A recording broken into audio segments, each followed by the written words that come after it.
Hello नमस्कार साथियों, स्वागत करते हैं एक बार फिर से आप सभी का फिक्स टारगेट 2.0 परिवार के एक और नई महामैराथन क्लास में। दोस्तों, जितने भी स्टूडेंट बिहार के किसी भी यूनिवर्सिटी से बीए, बीएससी या फिर बीकॉम कर रहे हैं और अभी आप फर्स्ट सेमेस्टर का एग्जामिनेशंस देने वाले हैं, तो आज के इस महामैराथन क्लास को जरूर देखिएगा यदि आपने एसईसी पेपर फर्स्ट में एमआईएल हिंदी रखा है, क्योंकि आज की ये महामैराथन क्लास कितने समय तक चलेगा इसका अंदाजा मुझे भी नहीं है। तो इसका मतलब आप समझ सकते हो कि आज एक ही क्लास में मैं आपके पूरे एमआईएल हिंदी के सिलेबस को खत्म करने वाला हूं। बस पूरी शिद्दत से अंत तक बने रहो। मैं आज की क्लास में जो आपको पढ़ाऊंगा, इसके बाहर आपके पेपर में एक भी प्रश्न नहीं पूछेगा, इसकी पूरी गारंटी देता हूं। तो एक बार आप लोग सेशन को लाइक नहीं किए हैं, लाइक कर दीजिए और अपने सभी दोस्तों को शेयर कर दीजिए। देखिए, हम आज धीरे धीरे चलने वाले हैं क्योंकि काफी लंबा जाना है हमें, और जब कभी भी काफी लंबा जाना हो तो धीरे चलना ही काफी उचित होता है। लेकिन कमेंट की बौछार होनी चाहिए। आप लोग जो है हमारे जुनून को कम नहीं होने दीजिएगा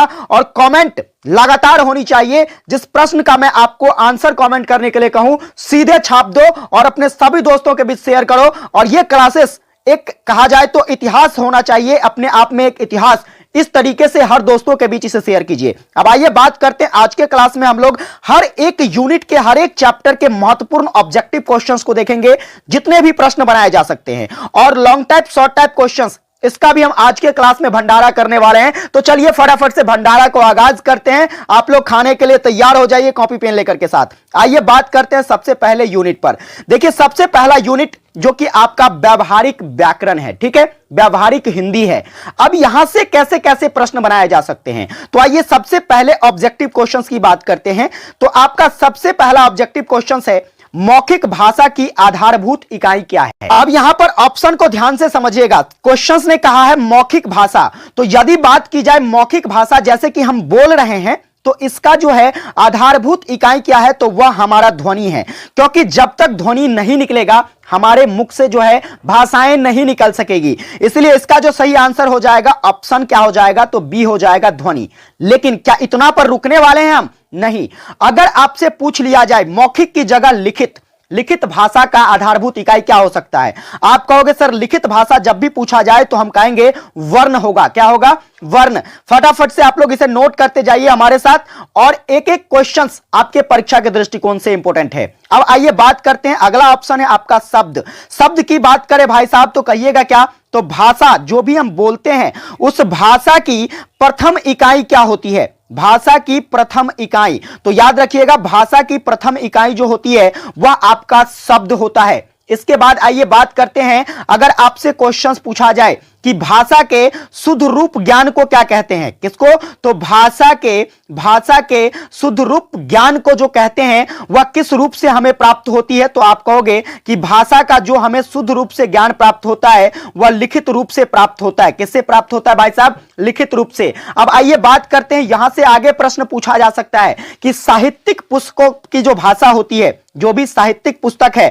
उसकी भाषा क्या होती है, आप कहोगे सर साहित्यिक पुस्तक जो है, साहित्यिक पुस्तक की जो भाषा होती है उसे हम लोग मानक हिंदी कहते हैं। क्या कहते हैं? साहित्यिक पुस्तक की जो भाषा है उसे क्या कहेंगे भाई साहब? मानक हिंदी कहेंगे। हमारे साथ आप लोग कमेंट में छापते चलिए। अब देखिए, यहां पर प्रश्न बनाए जा सकते हैं। क्वेश्चंस क्या पूछा जा सकता है कि भारतीय भाषा की, किसकी, भारतीय भाषा की जो है यह विस्तृत जानकारी किस जनगणना के आधार पर हमें प्राप्त होती है, तो आप कहोगे सर 1951 में जो जनगणना हुआ था उस 1951 की जनगणना के आधार पर जो है हमें भाषा के बारे में विस्तृत जानकारी प्राप्त होता है। अब यहां से कुछ और प्रश्न बनाए जा सकते हैं। प्रश्न क्या बनेगा, अगर पूछ लिया जाए भाषा के आधार पर भारत में सबसे पहला राज्य कौन सा गठित हुआ था, आप कमेंट में छापिए, फटाफट से छाप दीजिए कि भाषा के आधार पर सबसे पहली बार किस राज्य का गठन हुआ था। और इसके बाद याद रखिएगा, यह राज्य जो है भाई साहब यह गठित कब किया गया, तो आप कहोगे सर 1 अक्टूबर। कब? 1 अक्टूबर 1953 ईस्वी को जो है इस राज्य का गठन हुआ था। अब ऐसा कौन सा राज्य था, आप फटाफट से कमेंट करके बताइए। इसके बाद देखिए, अगर आपसे पूछ लिया जाए, फटाफट से देखिए, यहां पर क्वेश्चंस आपसे पूछ लिया जा सकता है कि हमारे देश में सबसे ज्यादा कौन सी भाषा बोली जाती है, तो आप कहोगे सर हिंदी बोली जाती है। लेकिन जब पूछा जाए आपसे कि हमारे देश में हिंदी के बाद जो है, हिंदी के बाद सेकंड नंबर पर ऐसी कौन सी भाषा है जो सबसे ज्यादा बोली जाती है, आप कहोगे सर तेलुगु भाषा जो है यह सबसे ज्यादा बोली जाती है। ये सारी बातों को आपको नोट करके रखना है। इस वीडियो को एग्जाम से पहले आप जितना बार देख सको देख लो, एक भी प्रश्न आपके पेपर में नहीं छूटेगा। आइए बात करते हैं अगले प्रश्न पर। एक बार आप लोग शेयर कर दो यार, अभी भी बहुत कम स्टूडेंट्स जुड़े हुए हैं। जितने भी यूनिवर्सिटी के बच्चे हैं उस सभी यूनिवर्सिटी के बच्चे को आज के इस ऐतिहासिक क्लास से जरूर जोड़िए, क्योंकि भाई साहब ये क्लास एक ऐसी क्लास होने वाली है जिस क्लास के बाहर आपको कुछ भी नहीं पूछा जाएगा। मैं सिर्फ यहां पर देखिए, क्लास तो आपको बहुत सारे मिल जाएंगे, हर यूट्यूब चैनल पर क्लास करवाया जाता है, हर टीचर अपने अपने तरीके से पढ़ाते हैं, लेकिन मैं जो आपको कंटेंट देने वाला हूं ऐसा कंटेंट बिल्कुल आपको किसी भी यूट्यूब चैनल पर नहीं मिलेगा। आपके लेवल का खोज लीजिएगा, ठीक है। आइए दूसरे क्वेश्चन की बात करते हैं। भारतीय संविधान के किस अनुच्छेद में भाषा संबंधी वर्णन किया गया है? भारत के संविधान के अनुच्छेद की बात करी जा रही है, तो आप कहोगे सर भारतीय संविधान का जो है अनुच्छेद कौन सा होगा? तो आप कहोगे सर अनुच्छेद 345 है, जिसमें क्या कहा गया है? तो जिसमें भाई साहब हिंदी भाषा के विकास के बारे में बताया गया है। यहां पर देखिए ऑप्शंस जो है मैंने अनुसूची के अकॉर्डिंग, ठीक है। अगर आपसे अनुसूची पूछा जाए तो आप कहोगे सर 8वीं अनुसूची में जो है किसका वर्णन किया गया है? तो भाषा का वर्णन किया गया है। अनुच्छेद कौन सा है? 345 अनुच्छेद, जिसमें हिंदी भाषा के विकास के बारे में बताया गया है। अब आपसे पूछ लिया जा सकता है कि 8वीं अनुसूची में जो है भारतीय संविधान में कितने भाषाओं को मान्यता मिली है? आप कहोगे सर 22 भाषाओं को मान्यता मिली है। कितने भाषाओं को? 22 भाषाओं को। अब और भी प्रश्न यहां से बनाए जा सकते हैं, जैसे कि आपसे पूछ लिया जाए कि हिंदी को राजभाषा के रूप में, हिंदी को राजभाषा के रूप में कब स्वीकार किया गया? आप कहोगे सर हिंदी को राजभाषा के रूप में 14 सितंबर 1950 को स्वीकार किया गया था, और इसीलिए हम लोग हर वर्ष 14 सितंबर को कौन सा दिवस मनाते हैं? छाप दो कमेंट में, हिंदी दिवस मनाते हैं। कौन सा दिवस मनाते हैं भाई साहब? 14 सितंबर हिंदी दिवस। पूछा जाने वाला प्रश्न है, याद रखिएगा। अब देखिए मैंने आपसे एक प्रश्न किया था कि भाषा के आधार पर निर्मित भारत का सबसे पहला राज्य कौन सा है? आप कहोगे सर भाषा के आधार पर जो है सबसे पहला राज्य जो कि आंध्र प्रदेश है। कौन सा? आंध्र प्रदेश, जिसे भाषा के आधार पर सबसे पहली बार गठित किया गया था। कब गठित किया गया था? 1953 में गठित किया गया था। सारी बातें अच्छे से नोट कर लीजिए। और भी प्रश्न यहां से बनाए जा सकते हैं। प्रश्न क्या बनेगा तो नोट करिएगा। देखिए अगर आपसे पूछ लिया जाए कि भाषा के आधार पर भारतीय राज्यों का, क्या पूछा जाए? भाषा के आधार पर भारतीय राज्यों का जो है पुनः संरचना कब प्रदान किया गया? तो पुनः संरचना जो है 1956 में, और जो है भाषा के आधार पर सबसे पहली बार राज्यों का गठन 1953 में हुआ था। इस बात को आप नोट कर लीजिए। इसके बाद आपसे पूछा जा सकता है कि भाषा, राजभाषा का गठन जो है, क्या पूछा जा सकता है? राजभाषा का गठन क्या पूछा जाएगा? राजभाषा का गठन जो है यह 1955 में किसकी अध्यक्षता में होता है? आप कहोगे सर 1955 में राजभाषा का जो गठन होता है, या इसके इस समय जो है अध्यक्ष कौन थे? तो आप कहोगे सर बाल गंगाधर खेर था। कौन था? बाल गंगाधर खेर की अध्यक्षता में क्या किया गया? तो 1955 में राजभाषा का गठन किया गया। चलिए आगे बढ़ते हैं अगले प्रश्न पर। यहां से एक और प्रश्न नोट कीजिएगा जो कि आपसे पूछा जा सकता है। देखिए प्रश्नों की कमी नहीं है, प्रश्न कुछ भी पूछे जा सकते हैं। अब देखिए यहां पर पूछा जा सकता है जॉर्ज ग्रियर्सन के बारे में। किसके बारे में पूछा जा सकता है? जॉर्ज ग्रियर्सन के बारे में अगर पूछ लिया जाए कि जॉर्ज ग्रियर्सन के अनुसार जो है या भारत में कितनी भाषाएं बोली जाती है, तो आप कहोगे सर 179 भाषाएं जो है जॉर्ज ग्रियर्सन के अनुसार भारत में बोली जाती है। अब आइए बात करते हैं, यहां पर आप लोग एक कमेंट करके बताइएगा, आप हिंदी भाषा को अगर मैं आपसे पूछूं आपका मत क्या होगा? अपना मत कमेंट में छापिए। आप जो है हिंदी भाषा को राजभाषा के रूप में देखते हैं या फिर हिंदी भाषा को राष्ट्रभाषा के रूप में देखते हैं? दो ऑप्शन है, आप लोग कमेंट में छाप दीजिए कि हिंदी भाषा को आप लोग जो है राजभाषा के रूप में देखते हैं या राष्ट्रभाषा के रूप में देखते हैं। अब आइए बात करते हैं अगले प्रश्न पर। भाई साहब आपका तीसरा प्रश्न क्या कहता है? क्वेश्चन है कि खड़ी बोली हिंदी में सर्वप्रथम रचना करने वाले कवि का नाम क्या है? यानी कि खड़ी बोली की रचना जो है हिंदी में सबसे पहले किसके द्वारा किया गया? आप कहोगे सर अमीर खुसरो के द्वारा। किसके द्वारा किया गया? अमीर खुसरो के द्वारा। अब यहां पर खड़ी बोली से संबंधित कुछ प्रश्नों को जानते हैं। आपसे पूछ लिया जाए कि खड़ी बोली जो है यह कहां पर बोला जाता है? आप कहोगे सर मेरठ में बोला जाता है। कहां पर बोला जाता है खड़ी बोली? तो मेरठ में बोला जाता है। फिर आपसे पूछ ले कि खड़ी बोली का दूसरा नाम क्या है? क्या पूछा जा सकता है? खड़ी बोली का दूसरा नाम पूछा जाए तो आप कहोगे सर खड़ी बोली को जो है कौरवी भाषा कहते हैं या कौरवी बोली कहते हैं। क्या कहते हैं? कौरवी बोली। अब आइए आगे बात करते हैं। यहां पर कुछ और प्रश्न बनाए जा सकते हैं, जैसे कि आपसे पूछ लिया जाए, बताइए कि भारत की सबसे प्राचीन लिपि कौन सी है। फटाफट से आप लोग कमेंट करो। अगर आपने हमारी लिपि वाली क्लास करी होगी तो आप जरूर कमेंट करके बताएंगे भारत की सबसे प्राचीन लिपि, जिसे हम लोग ब्राह्मी लिपि के नाम से जानते हैं। ब्राह्मी लिपि एक ऐसी लिपि है भाई साहब जिसे कैसे लिखा जाता है, चलिए आप कमेंट में छापिए, फटाफट से छाप दो कि ब्राह्मी लिपि को कैसे लिखा जाता है। इसके बाद देखिए, अगर आपसे पूछ लिया जाए ब्राह्मी लिपि के बारे में तो इसे जो है अधिकांश लिपियों की जननी माना जाता है। क्या माना जाता है? अधिकांश लिपियों की जननी किस लिपि को माना जाता है? आप कहोगे सर ब्राह्मी लिपि को माना जाता है। अब यहां से कुछ और लिपि के बारे में जान लेते हैं। खरोष्ठी लिपि। कौन सी लिपि? खरोष्ठी लिपि, जिसे किस आधार पर लिखा जाता है? आप कहोगे सर खरोष्ठी लिपि को जो है बाएं से दाएं लिखा जाता है। बाएं से दाएं खरोष्ठी लिपि को, और ब्राह्मी लिपि को याद रखिएगा दाएं से बाएं। क्या याद रखिएगा? दाएं से बाएं ब्राह्मी लिपि, और आपके खरोष्ठी लिपि हो गए बाएं से दाएं। ये चीजें याद रख सकते हैं। इसके बाद चलिए आपसे क्वेश्चंस पूछा जा सकता है कि मनुष्य ने जो है, ठीक है, मनुष्य ने लिखना आरंभ जो किया था वो किस लिपि से? ठीक है, तो आप याद रखिएगा कि चित्र लिपि के द्वारा। किस लिपि के द्वारा? चित्र लिपि के द्वारा जो है मनुष्य ने लिखना प्रारंभ किया था। इतनी बात याद रख सकते हैं। चलिए अगला प्रश्न यहां से और बनाया जा सकता है। प्रश्न क्या बन सकता है, ध्यान से समझिएगा। जैसे कि आपसे पूछ लिया जाए जायसी जो है यह किस काल के कवि थे?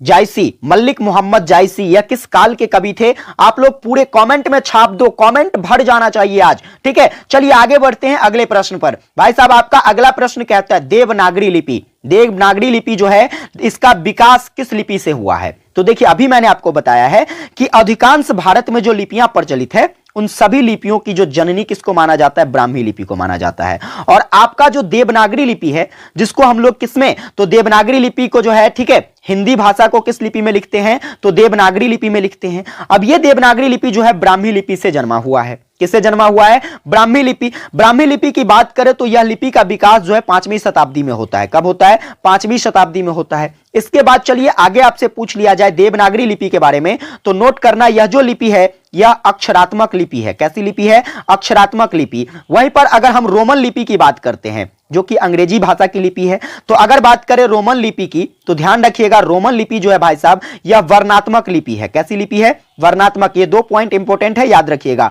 देवनागरी लिपि की बात करें तो अक्षरात्मक लिपि है, रोमन लिपि जो है आपका वर्णात्मक लिपि है। चलिए आगे बढ़ते हैं। अगला प्रश्न, आपका अगला प्रश्न जो है यहां पर क्या कहता है? क्वेश्चन कहता है क, ग, ज और फ ध्वनियां जो है किसकी है? यानी कि यह जो ध्वनि है क, ग, ज, फ यह किस भाषा की ध्वनि है? क्या वह संस्कृत की है या फिर फारसी अरबी है या फिर अंग्रेजी है या फिर दक्षिण भाषी है? तो याद रखिएगा क, ज, फ जो है भाई साहब, क, ज, फ, ग ये सभी के सभी जो है फारसी अरबी भाषा की क्या है? तो ध्वनियां हैं। अब यहां से प्रश्न और बनाए जा सकते हैं। देखिए कैसे कैसे प्रश्न, कुछ ध्वनियों के बारे में जानते हैं। प्रश्न आपसे पूछ ले कि हिंदी में जो है कुल मूल ध्वनियां कितनी है, या फिर हिंदी में मूल रूप से वर्णों की संख्या कितनी है? आप कहोगे सर 52 वर्ण है। कितने वर्ण है? 52 वर्ण है। इसमें मूल रूप से 11 जो है आपका स्वर वर्ण है और 33 जो है भाई साहब आपका क्या है? तो व्यंजन वर्ण है मूल रूप से। ये बातें याद रख सकते हैं। चलिए आपसे प्रश्न यहां पर इस तरीके से घुमाकर पूछा जा सकता है कि मूल स्वर वर्ण की संख्या कितनी है? आप कहोगे 3 है। कौन कौन सा है? अ है, ई है और उ है। इसके बाद दीर्घ स्वर वर्ण की हम बात करें तो दीर्घ स्वर वर्ण की संख्या 4 है। आ है, दीर्घ ई है, दीर्घ उ है और री है। इसके बाद आपका संयुक्त स्वर वर्ण आ जाता है, तो संयुक्त स्वर वर्ण की संख्या कितनी याद रखेंगे? 4 है। मूल स्वर वर्ण 3 होता है, दीर्घ स्वर वर्ण 4 होते हैं, संयुक्त स्वर वर्ण 4 होता है, ठीक है। ए, ऐ, ओ और औ ये संयुक्त स्वर वर्ण है। ये सारी बातें याद रख सकते हैं। चलिए आगे बढ़ते हैं। अब यहां पर व्यंजन ध्वनियों से संबंधित बातों को जानते हैं। व्यंजन ध्वनि जहां से प्रश्न ऑब्जेक्टिव पूछे जा सकते हैं, जैसे पूछा जाए क का उच्चारण स्थान क्या होता है, जैसे आपसे पूछा जाए ह का उच्चारण स्थान क्या होता है, आप इस कंडीशन में क्या करोगे? तो ये पूरा स्लाइड आपको अच्छे से याद रखना है। क ख ग घ कहे फिर भी या फिर कहे तो ह, ठीक है, हाँ, यहां पर हम जब बोलते हैं इस चीज को आप अपने मुख से पता कर सकते हो। जब बोलोगे तो अपने आप पता चल जाएगा कि ये ध्वनियां जो है हमारे मुंह से कैसे निकल रही है। क कहते हैं तो डायरेक्ट लगता है कि कंठ से आवाज बाहर आ रही है, मुंह का कोई अंग जो है एक दूसरे अंग को नहीं छूता है। वहीं पर अगर हम च कहते हैं तो च से सीधा सीधा स्पष्ट है। देखिए च कहते हैं तो हमारी जीभ जो है ये तालू को जाकर छूता है, बिना तालू को छुए, ठीक है, आप जो च नहीं बोल सकते हैं। वहीं पर तालब्य स की बात करें तो यहां पर भी तालब्य स सीधा सीधा मतलब है तालब्य तालू, तालब्य तालू, तालब्य स, ठीक है, तो याद रख सकते हैं ऐसे। इसके बाद मूर्धन्य, मूर्धन्य किसको कहते हैं? मूर्धा, मूर्धा ट ठ ड ढ। मैंने आपको ये सारी चीजों के बारे में डिटेल में पढ़ाया है। क्लास अगर आपने नहीं देखा है तो उसको भी जरूर देख लीजिएगा, क्योंकि वहां से आपके शॉर्ट टाइप क्वेश्चंस, वैसे मैं आज के क्लास में इन सभी चीजों को क्लियर करने वाला हूं। और ध्यान से शिद्दत से कर लो क्लास को, आपका एक भी प्रश्न मेरे भाई नहीं छूटेगा। देखिए मूर्धन्य की बात करें, जैसे टठा डडा कहते हैं, ट कहते हैं तो हमारी जीभ जो है आपके मूर्धा में जाकर लगती है, मुंह के मूर्धा में। दंत, दंत की बात करें, जैसे त कहते हैं तो आपका जीभ जो है दांत को छूता है।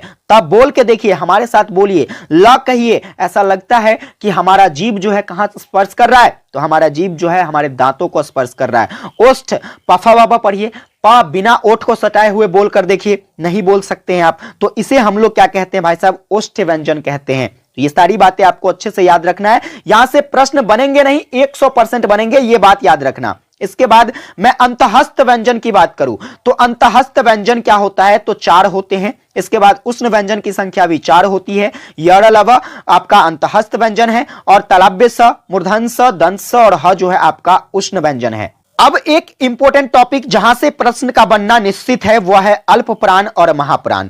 अल्प प्राण की अगर मैं बात करूं भाई साहब तो देखिए, तो समझिए अल्प प्राण और क्या कहते हैं, महाप्राण क्या है। तो आप जो क ख ग घ पढ़ते हो उसमें आप देखते होगे, क कहते हैं तो क कहने में क्या होता है? कम उष्मा उत्पन्न होती है, कम जो है कंपन होता है हमारे मुंह में। ग कहते हैं कम कंपन उत्पन्न होता है। अंगा कहते हैं कम कंपन उत्पन्न होता है। लेकिन आप भाई साहब देखिए यहां पर अगर खा कहते हो, खा कहते हैं तो हमारे मुंह में ज्यादा कंपन उत्पन्न होता है।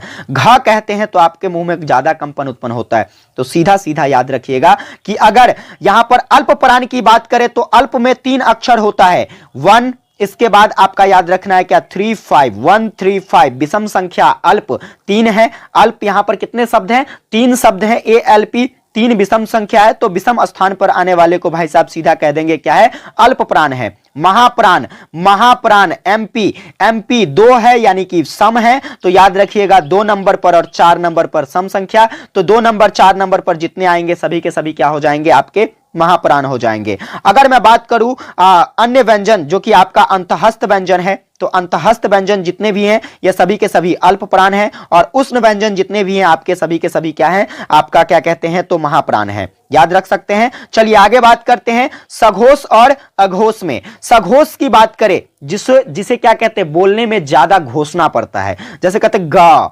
गा गा कहते हैं तो यह ज्यादा समय लेता है, घर्षण ज्यादा होती है हमारे जो है मुंह में, क्या होता है? तो क्या कहते हैं? घर्षण होने के कारण उष्मा ज्यादा उत्पन्न होती है। अब यहां पर घ है, इसके बाद अंगा है, यहां पर याद रख सकते हो। सघोष की बात करें तो हम इसे घोष भी कहते हैं, सघोष की बात करें तो घोष भी कहते हैं। इसमें 2 शब्द है, 1 2, ठीक है, तो सीधा सीधा याद रखोगे कि यहां पर जो है भाई साहब 1 2 है, इसे आपको छोड़ देना है। 3 4 5 नंबर पर जो भी आए आपका सघोष हो जाएगा। और इसके बाद बात करें तो आपका अघोष। अघोष जो है भाई साहब यह क्या है? जिसे घोषा नहीं, बहुत कम घोषा जाता है। इसमें 3 वर्ण हैं, लेकिन आपको इसका उल्टा याद रखना है, 1 2 याद रखना है, ठीक है। 1 नंबर 2 नंबर वाले जितने भी होंगे आपके सभी के सभी अघोष हो जाएंगे, और 3 नंबर 4 नंबर 5 नंबर पर जितने भी हैं आपके क्या हो जाएंगे? तो भाई साहब ये आपके सघोष हो जाएंगे। इसके बाद जितनी भी स्वर ध्वनियां हैं सभी के सभी क्या होते हैं? तो सघोष होते हैं। अघोष आपका कोई भी स्वर ध्वनियां नहीं होता है, याद रख सकते हैं। चलिए आगे हम बात करते हैं जितने भी आपके अंतहस्त व्यंजन हैं, या सभी के सभी अंतहस्त व्यंजन क्या होता है? सघोष होता है। और उष्ण व्यंजन में केवल और केवल एक ह है जो आपका क्या है? तो भाई साहब सघोष है। बाकी आपका जो है तालब्य स, मूर्धन्य स और दंत स जो है यह क्या है? तो अघोष व्यंजन है। ये सारी बातें याद रखेंगे। इसके बाद आयोग वाह की बात कर लेते हैं। देखिए आयोग वाह से संबंध में हम बात करें तो आपको याद रखना आयोग वाह की संख्या 2 होती है। इसके बाद देखिए कौन कौन सा होता है? तो अंग और आह को हम लोग क्या कहते हैं? आयोग वाह कहते हैं। इसके अतिरिक्त कुछ और बातों को जान लेते हैं। आपसे संयुक्त वर्ण के बारे में पूछा जा सकता है। पूछ लिया जाए संयुक्त वर्ण की संख्या, आप कहोगे सर 4 होता है। संयुक्त वर्ण कितने होते हैं? तो 4 होता है। क्या क्या होता है? अक्ष होता है, त्र होता है, ज्ञ होता है और एक श्री वाला, श्री राम जैसे लिखते हैं, श्री श्री श्रा। ठीक है, तो ये चारों क्या हो जाएंगे भाई साहब? आपके संयुक्त वर्ण हो जाएंगे। उम्मीद करता हूं आप ये सारी बातें समझ में आ गई होगी आपको। चलिए अब यहां से हम कुछ प्रमुख मुहावरे और लोकोक्तियों को जान लेते हैं। और जितनी भी मुहावरे और लोकोक्तियां मैं आपको यहां पर बताऊंगा, सभी को ध्यान से सुनकर समझ जाइएगा, ताकि पेपर में जैसे ही छपे आप आंख बंद कर क्या करोगे तो आंसर कर पाओगे। तो आइए हम लोग मुहावरे की तरफ बढ़ते हैं। देखिए मैंने आपको पहले बताया, अब कुछ स्टूडेंट ऐसे होंगे जो इसका स्क्रीनशॉट लेने के फिराक में होगा। ठीक है भाई, तुम ले लो, तुम जा सकते हो। अगर तुम्हें अच्छा नहीं लगता क्लास छोड़ सकते हो।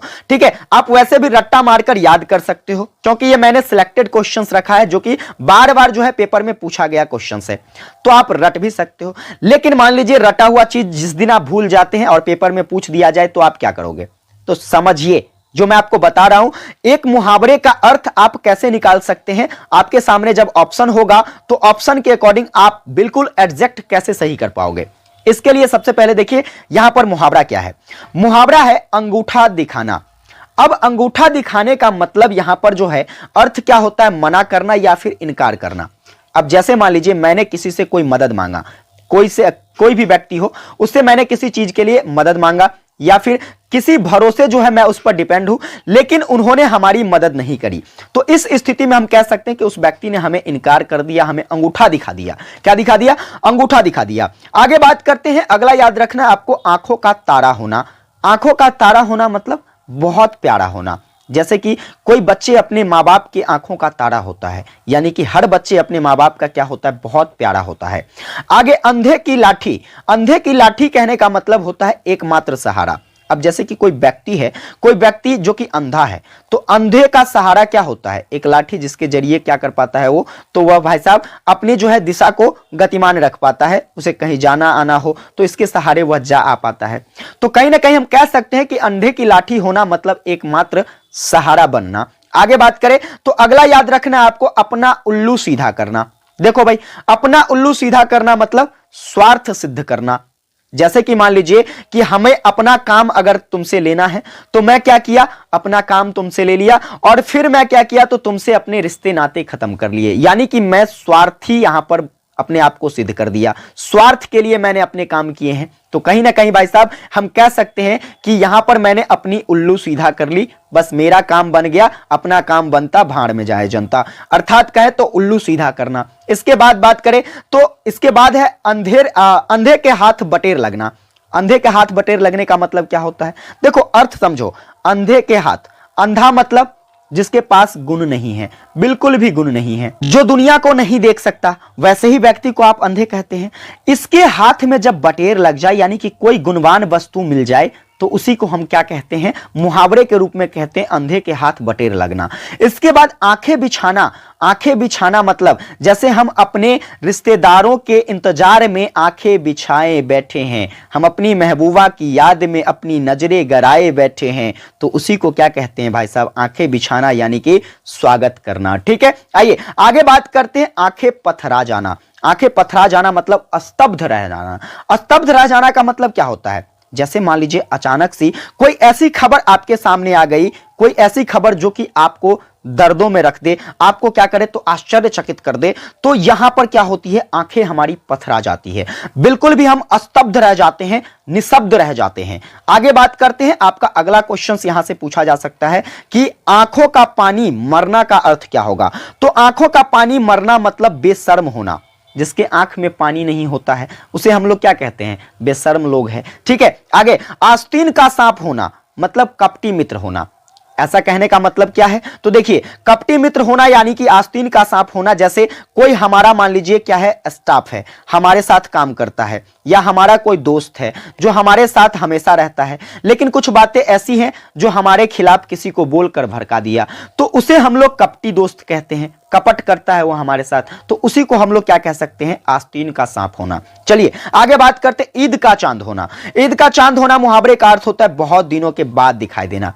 जैसे कि हम लोग कहावत में भी इसका इस्तेमाल कर ले, जैसे आपका ही दोस्त काफी दिनों के बाद मिले तो आप क्या कहते हो, क्या बात है यार, आप तो ईद के चांद हो गए हैं, मतलब इतने दिनों के बाद दिखे हैं, कहते हैं कि नहीं। तो याद रखिएगा, ईद का चांद होना मतलब बहुत दिनों के बाद दिखना। चलिए आगे बात करते हैं। अगला बहुत ही इंटरेस्टिंग मुहावरा है भाई, एक अनार 100 बीमार। ऐसा सबके पास, सबके साथ ऐसी समस्या है। किसी एक खूबसूरत परी को क्या देख लिया भाई साहब, उसके पीछे तो हजारों मंडराने लगते हैं, भबड़े मंडराने लगते हैं कि नहीं। अर्थात इसी को हम कहते हैं एक अनार 100 बीमार। यानी कि कहने का मतलब किसी वस्तु की मांग अधिक बढ़ जाना, मार्केट में उसकी वैल्यू क्या हो जाती है, काफी अधिक हो जाती है। इसी को क्या कहते हैं, एक अनार 100 बीमार। कमर कसना मतलब तैयार होना, जैसे कि युद्ध के लिए क्या, जैसे कि घोषणा होती है तो कहेगा भाई युद्ध के लिए अब कमर कस लो, आपकी परीक्षा आने वाली है, परीक्षा के लिए कमर कस लो, तैयार हो जाओ, क्योंकि फिर तो हमें जब तक तैयार नहीं होंगे तो फिर पेपर की खोपड़ी में छेद कैसे करेंगे। तो इसलिए याद रखिएगा, कमर कसना मतलब तैयार होना। काम आना मतलब वीर गति को पाना, जैसे हमारा शरीर कम से कम जो है अपने देश के लिए तो काम आया। जैसे कोई सेना का मौत हो जाता है तो क्या कहते हैं, कोई सेना अगर मर जाता है तो वह वीर गति को प्राप्त होता है। उसका जो शरीर है, उसकी जो जिंदगी है, वह किसके काम आता है, तो भाई देश के काम आता है। तो काम आना यानी कि वीर गति पाना। ठीक है, आगे बात करते हैं खाक छानना। खाक छानना मतलब इधर उधर भटकना होता है। क्या होता है, इधर उधर भटकना। जैसे हमें कोई भी चीजें नहीं मिल रही है, मैं ढूंढने की प्रयास कर रहा हूं, तो खाक छानना मतलब मैं इधर उधर भटकता हूं। आगे चिकना घड़ा होना। चिकना घड़ा होना का मतलब निर्लज्ज होना, यानी कि जिसके पास कोई भी लज्जा जैसे शब्द नहीं रह जाते हैं, उसी को हम लोग कहते हैं बिल्कुल चिकना घड़ा हो गया है। आगे तितर बितर होना मतलब बिखर जाना। जैसे मान लीजिए घरों की साफ सफाई हम करते हैं तो सभी सामान इधर से उधर छितर बितर हो जाते हैं। छितर बितर कहने का मतलब तितर बितर हो जाना, यानी कि सभी सामान जो है एक जगह एक साथ जो है क्या होते हैं, तो इधर उधर बिखरे हुए होते हैं, उसी को हम क्या कहते हैं, तितर बितर होना। डिंग हाँकना, ये लो भाई, डिंग हाँकने का मतलब क्या होता है, जैसे डिंग हाँकने का मतलब बड़बोला बनना भी हो सकता है, यानी कि अपनी क्या कहे तो सेखियां बटोरना होता है। सेखियां बटोरने कहने का मतलब कि आता तो हमें कुछ भी नहीं है, लेकिन दिखाने के लिए मैं इतना बोलता हूं कि भाई साहब मुझे सारी चीजें आता है। इसी को हम लोग क्या कहते हैं, डिंग हाँकना। आगे है आधा तितर आधा बटेर। आधा तितर आधा बटेर का क्या अर्थ होता है, तो इसका अर्थ होता है बेढंगा। बेढंगा कहने का मतलब जिसको कहते हो ना कि कोनो लुईर गति का नहीं है, ऐसा कहते हैं कि नहीं, गांव घर में ऐसा इस्तेमाल किया जाता है। जैसे कोई व्यक्ति मान लीजिए किसी योग्य ना हो तो क्या कहता है उसे, बिल्कुल बेढंग इंसान है, पता नहीं ये कब क्या करेगा। जैसे तुम ही, आपकी मम्मी आपको जरूर कहती होगी, आपके पापा जरूर कहते होंगे, बिल्कुल बेकार लड़का है, बिल्कुल बेकार लड़की है, पता नहीं क्या करेगी जिंदगी में, क्या करेगी, बिल्कुल। तो उसी को हम लोग क्या कहते हैं, आधा तितर आधा बटेर। आगे अंगारों पर लेटना। अंगारों पर लेटना मतलब अंगार, आग, अंगार यानी कि आग, आग पर लेटना, अंगार पर लेटना यानी कि दुख सहना होता है। क्या होता है, दुख सहना। आगे बात करेंगे आम के आम गुठली के दाम, यानी कि आम का आम एक दाम तो आपको यहां से मिल गया, ठीक है, और गुठली का भी आपको दाम मिला, यानी कि भाई साहब आपको दुगुना लाभ हो गया। क्या हो गया, दुगुना लाभ। इसीलिए आम का आम गुठली का दाम का अर्थ क्या हो जाएगा, दुगुना लाभ होना। आगे अंक भरना। अंक भरना मतलब स्नेह से लिपट जाना। स्नेह से, जैसे कि मान लीजिए क्या होता है, एक माँ बाप जो है अपने बच्चों से क्या होते हैं, स्नेह पूर्वक उसे गले लगा लेते हैं, उसी को अंक भरना कहते हैं। आगे तीन तेरह करना। तीन तेरह करना मतलब नष्ट करना, किसी भी चीजों का क्या करना, नष्ट करना, तीन तेरह करना कहलाता है। तो ये कुछ मुहावरे हैं जो कि आपके परीक्षा के दृष्टिकोण से इंपॉर्टेंट है। इन सभी मुहावरों को आप अच्छे तरीके से समझ गए होंगे, उम्मीद करता हूं। और अगर नहीं समझ पाए हैं तो आप इसे नोट कर लीजिए और रट जाइएगा, क्योंकि कुछ बच्चे ऐसे होते हैं जिन्हें रटनों की आदत होती है। तो भाई साहब आप रट सकते हो, जिसे समझ में आ गया है वो समझकर याद रख सकते हैं। अब आइए बात करते हैं हम लोग अगले टॉपिक पर, जहां से आपके पेपर में ऑब्जेक्टिव प्रश्न बनाए जा सकते हैं। जैसे कि देखिए, आपसे सबसे पहला क्वेश्चन क्या पूछा जा सकता है कि अंधे के हाथ बटेर लगना, इसका क्या अर्थ होता है। तो देखिए, अंधे के हाथ बटेर लगने का कहने का मतलब ये है, अंधा कहने का मतलब क्या होता है, अंधा जिसके पास जो है कुछ भी नहीं होता, एक तरीके से समझ लीजिए, क्योंकि जब कोई दुनिया देख ही नहीं सकता है, ठीक है, तो उसके पास क्या होगा, कुछ नहीं होगा। लेकिन अंधे के हाथ जब बटेर लगता है, यानी कि कहने का मतलब बिना परिश्रम का क्या हो जाता है, सफलता मिल जाती है, तो हम लोग उसे कहावत के तौर पर कह सकते हैं अंधे के हाथ में बटेर लगना। ठीक है, आगे बात करते हैं। तो अगला प्रश्न आपसे पूछा जा सकता है कि अंधेर नगरी चौपट राजा, यानी कि भ्रष्टाचार से लिप्त शासन एवं क्या कहते हैं, तो अजागरूक प्रजा। कहने का मतलब यह है कि जहां पर, जैसे कि मान लीजिए हमारे देश के अंदर बहुत सारे ऐसे विधि व्यवस्थाएं हैं जिसके आधार पर हम लोग जो है इस मुहावरे का प्रयोग कर सकते हैं।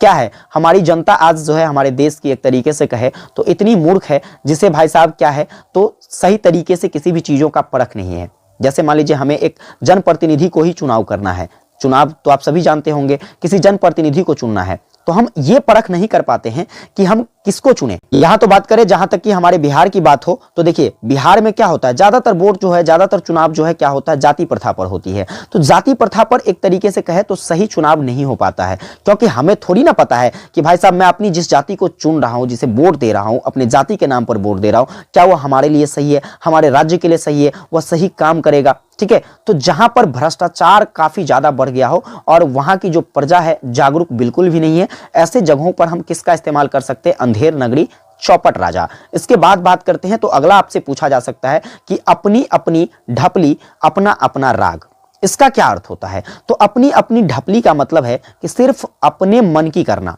ठीक है, और अपना अपना राग, या फिर कहे तो दूसरों के साथ तालमेल नहीं बैठना। ठीक है, अपनी अपनी ढपली और अपना अपना राग। ठीक है, जो व्यक्ति क्या करता है तो अपने मन से ही सब कुछ करता है, दूसरे से कोई तालमेल नहीं है, कोई ताल्लुकात नहीं है, ऐसे ही व्यक्ति के लिए हम लोग क्या इस्तेमाल कर सकते हैं, अपनी अपनी ढपली अपना अपना राग। इसके बाद बात करेंगे कि अपनी गली में तो कुत्ता भी शेर होता है। ये आप लोगों ने भी काफी ज्यादा प्रयोग किया होगा, अरे यार चलो मेरे खुट्टे पर आकर दिखाओ, अगर दम है तो चलो मेरे साथ, जहां पर हम कहते हैं वहां पर चलो और देखो, हमारे साथ लड़ाई करके देखो, फिर तो हम तुम्हारा क्या करेंगे, बैंड बजा देंगे। यानी कि कहने का मतलब ये है कि आप उसे ये कह रहे हो कि तुम्हारा ये खुट्टा है, ठीक है, अपने खुट्टे पर तो क्या होता है, कुत्ता भी शेर होता है। ये शेर कुत्ता भी क्या करेगा तो किसी को अंदर प्रवेश नहीं करने देगा, लेकिन फिर यही कुत्ता जब किसी दूसरे जगह चले जाए तो क्या होता है, एक बिलाड़ की तरह बन जाता है। तो आप क्या कह सकते हो कि अपने घर या क्षेत्र में भाई साहब सभी ताकतवर दिखते हैं, अर्थात कहे तो अपनी गली में कुत्ता भी क्या होता है, शेर होता है। आगे बात करते हैं तो 8 वार 9 त्योहार, इसका क्या मतलब होता है। 8 वार 9 त्योहार का मतलब मौज मस्ती के साथ जीवन बिताना होता है। ठीक है, इसके बाद बात करें तो आसमान से गिरा खजूर पर अटका, इसका क्या मतलब होता है। आसमान से गिरा खजूर पर अटका, इसका मतलब काम पूरा होते होते क्या हो गया तो उसमें कुछ ना कुछ जो है व्यवधान आ गया। जैसे मान लीजिए कोई यूपीएससी की तैयारी कर रहा है, भाई साहब ये आसमान है, और मान लीजिए यूपीएससी की तैयारी के दौरान इसका क्या हो जाएगा, बीपीएससी निकल जाएगा। ठीक है, तो भाई चलो यूपीएससी नहीं निकल रहा है, कम से कम बीपीएससी तो निकल गया, हम क्या कहेंगे भाई, आसमान से गिरकर कहां आ गया तो खजूर पर आकर कम से कम अटक गया। यानी कि काम जो है पूरा करना था उसे, वो पूरा नहीं हो पाया, उसमें कुछ व्यवधान आ गए, ठीक है, रुकावट आ गई। चलिए आगे बात करते हैं। अगला जो है, अगला क्या है तो अंधे के हाथ बटेर लगना। ये तो मैंने अभी बताया आपको कि बिना परिश्रम के क्या होता है भाई साहब, किसी को सफलता प्राप्त हो जाती है, उसे हम लोग कहते हैं अंधे के हाथ बटेर लगना। आगे अंधों में काना राजा, अंधों में काना राजा मतलब कहने का मतलब क्या हो गया कि मूर्खों के बीच में अल्पज्ञ भी क्या हो जाता है तो बुद्धिमान माना जाता है। मूर्खों के बीच में जिसके पास कम भी ज्ञान हो तो उसे हम लोग बहुत क्या मानते हैं तो बहुत बड़ा विद्वान मानना शुरू कर देते हैं, क्योंकि वहां पर क्या होते हैं, सभी के सभी मूर्ख होते हैं, जिसके पास ज्ञान ही नहीं होता। तो उसके बीच में कोई प्रवचन करने वाला ऐसा व्यक्ति चला जाए जिसके पास थोड़ा बहुत ज्ञान है तो उसे लोग क्या मानना शुरू कर देता है तो बहुत विद्वान मानना शुरू कर देता है, बहुत बुद्धिमान मानना शुरू कर देता है। तो उसी को हम लोग कह सकते हैं अंधों में काना राजा। फिर आगे बात करते हैं, देखिए अगला क्या है तो अधजल गगड़ी छलकत जाए। अधजल गगड़ी छलकत जाए का मतलब क्या होगा तो इसका मतलब होगा कि जो कम जानता है वह अपने ज्ञान पर क्या करता है तो अधिक इतराता है। यानी कि कम जानने वाले व्यक्ति उस क्या कहते हैं पेड़ की तरह लहलहाता है, ठीक है, उस पेड़ की टहनियों की तरह लहलहाता है जिस पर फल नहीं लगे होते हैं। जब फल लग जाता है तो आप देखते होंगे कि पेड़ की डली जो है, पेड़ का जो तना है ये क्या हो जाता है, झुक जाता है, झुक जाता है कि नहीं, बिल्कुल, क्योंकि इसके पास क्या है तो काफी ज्यादा वजन हो जाते हैं इसमें। उसी प्रकार यदि कोई व्यक्ति काफी ज्यादा गुणवान हो जाता है तो वह उसकी गुणवत्ता क्या करती है, उसे झुका देती है, उसे शांत बना देता है, उसे स्थिर बना देता है। लेकिन जो व्यक्ति क्या होता है कम पढ़ा लिखा होता है, जिसके पास कम ज्ञान होता है, वह क्या है तो उसे लगता रहता है कि इस दुनिया में हमसे ज्यादा पढ़ा लिखा कोई है ही नहीं। उसके लिए हम क्या प्रयोग कर सकते हैं, अधजल गगड़ी छलकत जाए। आइए आगे बात करते हैं तो अगला यहां से मुहावरा पूछा जा सकता है, आ बैल मुझे मार। आ बैल मुझे मार कहने का मतलब जानबूझकर अपने आप में क्या करना तो विपत्ति मोल लेना, यानी कि अपने आप को संकट में डालना। ठीक है, आगे बात करते हैं, अगला क्या पूछा जा सकता है, अगला पूछा जा सकता है आगे नाथ न पीछे पगहा। यानी कि कहने का मतलब क्या है, जिसका कोई सहारा नहीं होता है, उसके लिए हम लोग कौन सा शब्द प्रयोग कर सकते हैं, कौन सा वाक्य प्रयोग कर सकते हैं, कौन सी कहावत प्रयोग कर सकते हैं तो आगे नाथ न पीछे पगहा। आगे बात करते हैं ऊंट के मुंह में जीरा। ऊंट के मुंह में जीरा का मतलब क्या होता है, यानी कि आवश्यकता जितनी थी वो चीजें कम पड़ जाती है, तो हम लोग वहां पर क्या कह सकते हैं तो ऊंट के मुंह में जीरा कहते हैं कि नहीं। जैसे मान लीजिए भोज है कोई, ठीक है। भोज तो आप सभी लोग जानते हैं, बिहार वाले भोज न जाने ऐसा हो ही नहीं सकता है, ठीक है। तो भोज आप सभी लोग जानते हैं। भोज देखिए यहाँ पर अगर मान लीजिए बहुत सारे लोगों को खिलाना है, बहुत सारे लोगों को, लेकिन मैं सामान क्या करता हूँ, काफी तुच्छ लाता हूँ, तो यहाँ पर क्या कर सकते हैं हम, यहाँ पर हम लोग इस शब्द का प्रयोग कर सकते हैं कि ऊंट के मुंह में जीरन फोरन, ठीक है। यानी कि ऊंट के मुंह में जीरा से क्या होने वाला है, कुछ नहीं होने वाला है, इसीलिए व्यक्ति क्या चला गया, भूखा चला गया। चलिए आगे बात करते हैं कि एक ही थाली के चट्टे बट्टे होना का मतलब क्या होता है। एक ही थाली के चट्टे बट्टे कहने का मतलब यह है कि समान दुर्गुण वाले एकाधिक व्यक्ति, यानी कि एक ही गुण के, एक ही गुण, चाहे वो अच्छा हो या फिर बुरा हो, ठीक है, एक ही हो, क्या कहते हैं, एक ही गुण के अच्छा और बुरा व्यक्ति को हम लोग क्या कह सकते हैं, तो एक ही थाली के चट्टे बट्टे कह सकते हैं, जो कि समान रूप से सोचता है, समान रूप से सब कुछ करता है, ठीक है। आगे बात करते हैं, अगला जो है अक्ल बड़ी या भैंस। अक्ल बड़ी या भैंस का मतलब क्या होता है, शरीर बल की अपेक्षा बुद्धि बल श्रेष्ठ माना जाता है। शरीर बल जो है ताकतवर हो जाने से बढ़िया है, ठीक है। आप शरीर से ताकतवर हो जाइए, इससे बढ़िया है कि आप बुद्धि से ताकतवर हो जाइए, ठीक है। इसलिए इसके लिए जो है अगर कोई व्यक्ति प्रयोग करता है कहावत का, तो आप क्या कह सकते हो, अकल बड़ी या भैंस, ठीक है। आगे बात करते हैं, देखिए अगला यहां से पूछा आ सकता है, अटका बनिया देव उधार। अटका बनिया देव उधार का मतलब क्या होगा, मजबूर व्यक्ति अनचाहा कार्य भी करने को तैयार हो जाता है। जैसे किसी के पास कोई मजबूरी होती है, तो देखते हो अगर उसे कुछ भी कहा जाए करने को, तो वो करने को तैयार हो जाता है। इसका मतलब क्या, तो अटका बनिया देव उधार, ठीक है। आगे बात करते हैं, अपना रख पराया चक। अपना रख पराया चक का मतलब देखो साफ साफ स्पष्ट है कि कोई ऐसा व्यक्ति जो अपना सब कुछ अपने पास रखता है और हमेशा जो है वह दूसरे की वस्तु का क्या करता है, तो खर्चा करता है, दूसरे की चीजों पर डिपेंड रहता है, उसी को हम लोग क्या कह सकते हैं कि अपना रख पराया चक, यानी कि अपना रखता है और दूसरों का खाता है। आगे बात करते हैं, अपनी अपनी ढपली अपना अपना राग। अभी बताएं तालमेल का ना होना। इसके बाद क्या कहते हैं, तो उधो की पगड़ी माधो का सिर।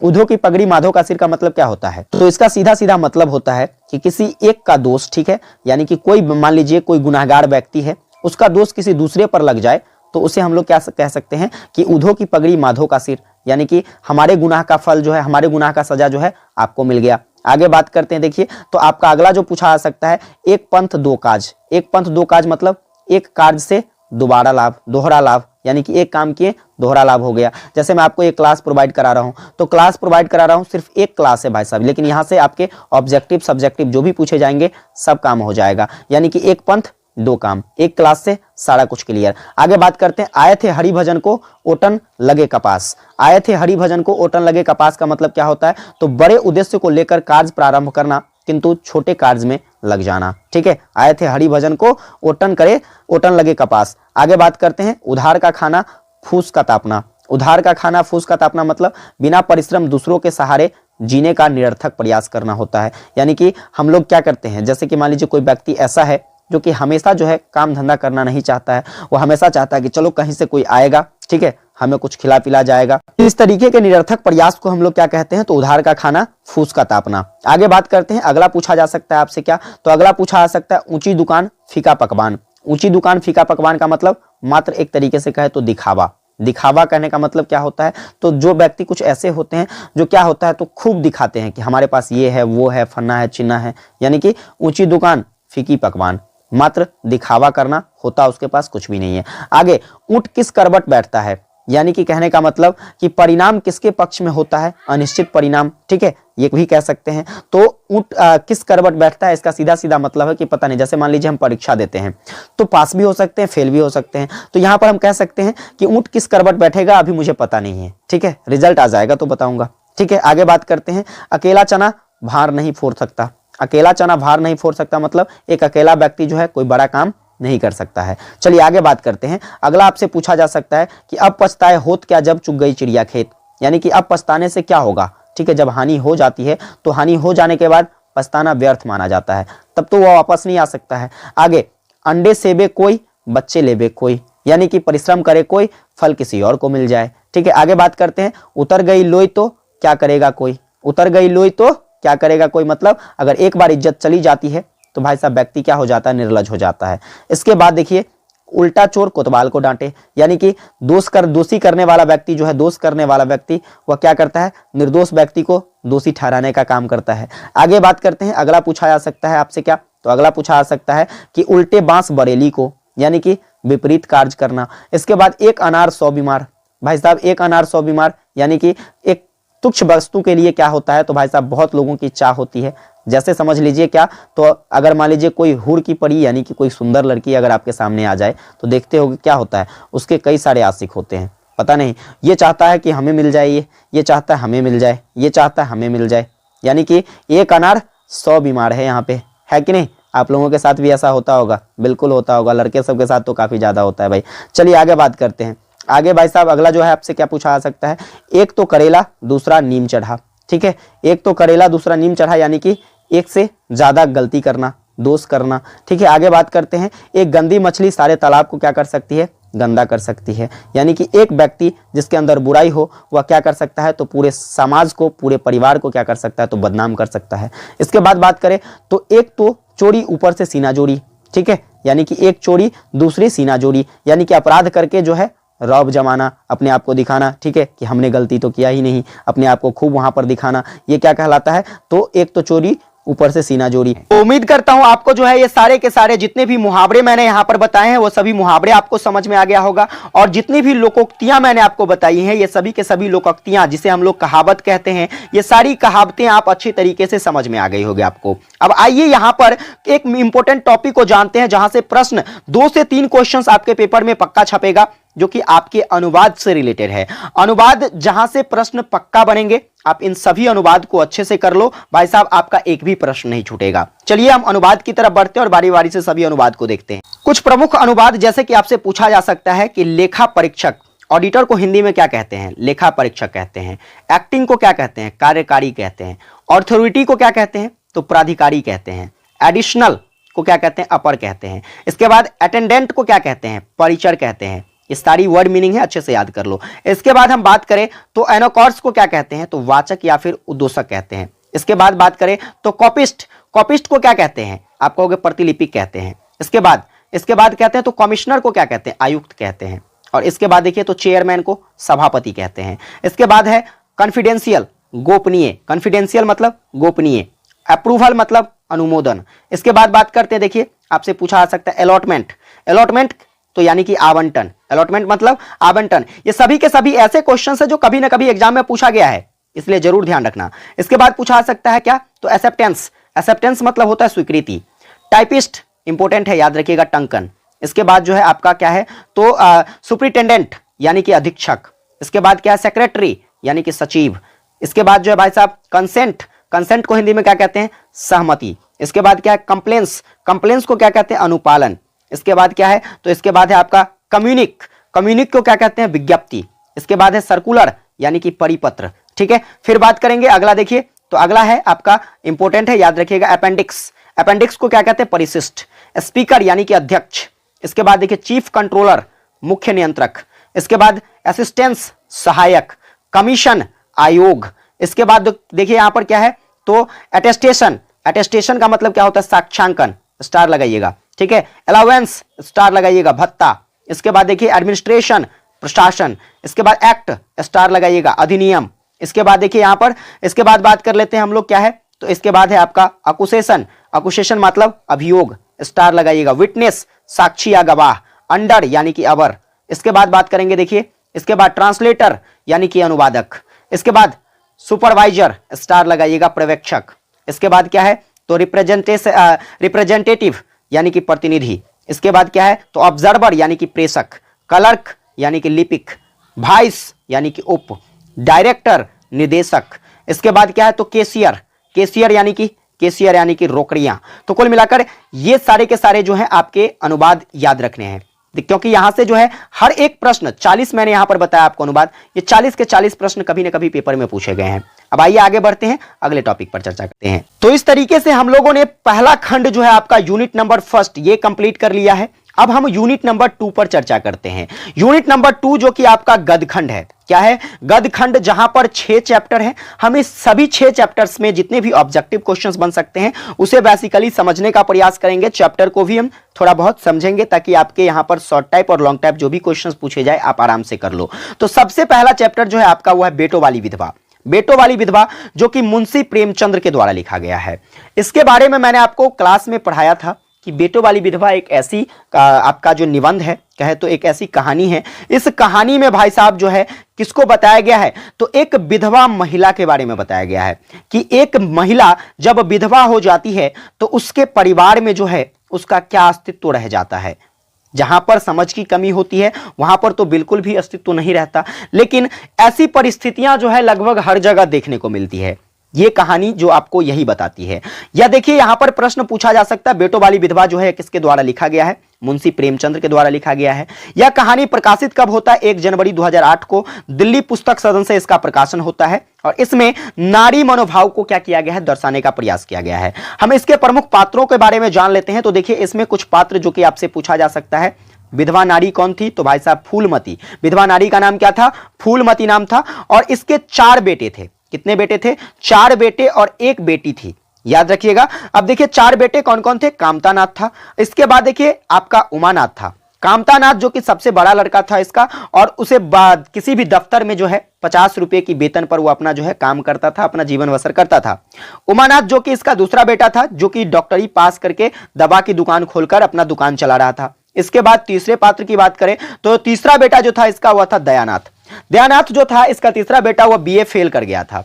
अब बीए फेल करने के बाद जो है इससे किसी ना किसी रूप में जो है मोटिवेशन मिलता है, कहीं ना कहीं से सारी बातें पता होती है। तो ये क्या करता है, तो लेख लिखना शुरू कर देता है, यानी कि पत्र लिखना शुरू कर देता है, यानी कि कहे तो क्या कहते हैं, समाचार पत्र लिखना शुरू कर देता है।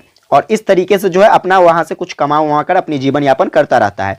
इसके बाद 5वां नंबर जो है इसका जो है भाई साहब चौथा बेटा, जो कि सबसे बुद्धिमान बेटा था। ठीक है, सबसे बुद्धिमान बेटा जिसका नाम था सीतानाथ, यह सबसे छोटा लड़का था। और यह भाई साहब जो अभी अभी कुछ दिन पहले जो है जब यह लिखा गया था कहानी, उस टाइम जो है बीए पास किया था और बीए पास करके यह एमए की तैयारी कर रहा था। जिस तरीके से अभी आप लोग बीए कर रहे हैं, बीए करने के बाद आप लोग एमए करिएगा, ठीक उसी प्रकार से जो है बीए करने के बाद जो है वो एमए की तैयारी कर रहा था। ये 4 प्रमुख पात्र थे। और देखिए यहां पर जो विधवा थी फूलमती, उसके पति का नाम क्या था, तो पंडित अयोध्यानाथ था।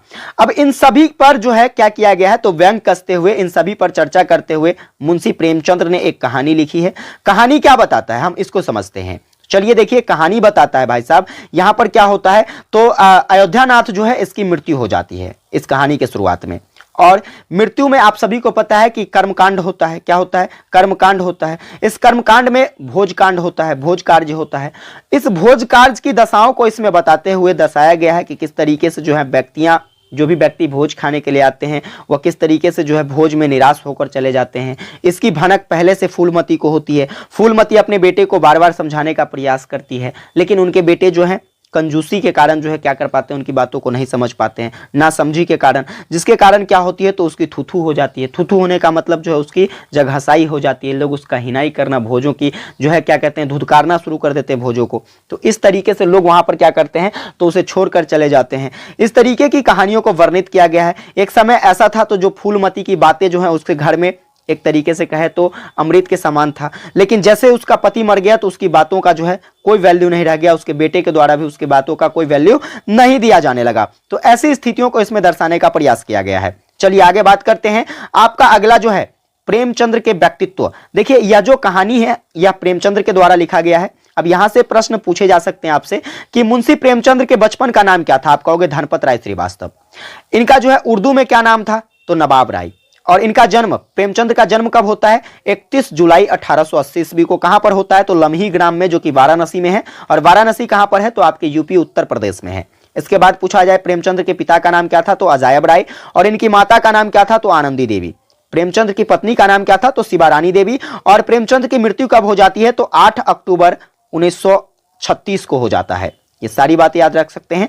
आगे बात करते हैं इसके प्रमुख रचनाओं से रिलेटेड क्वेश्चंस पूछा जा सकता है। जैसे रंगभूमि किसकी रचना है, तो प्रेमचंद्र की। कर्मभूमि, रंगभूमि हो चाहे कर्मभूमि हो, यह किसकी रचना है, प्रेमचंद्र की है। गोदान किसकी रचना है, जो कि फेमस रचना है, गोदान आपसे पूछा जा सकता है। पूस की रात किसकी रचना है, प्रेमचंद्र की रचना है। नमक का दरोगा जो है किसका रचना है, प्रेमचंद्र का। ये सारी के सारी रचनाओं को आप ध्यान से नोट कर लो अपने खोपड़ी में, बार बार सुनोगे याद हो जाएगा। ठीक है, चलिए। और उससे भी बेहतर है कि आप सुनकर कमेंट में लिखते जाइए। जितना आप कमेंट में लिखिएगा आपको उतना ज्यादा याद होगा। हम आगे बढ़ते हैं अगले चैप्टर पर। अगला चैप्टर जो कि भय है। भय किसके द्वारा लिखा गया, रामचंद्र शुक्ल के द्वारा लिखा गया है।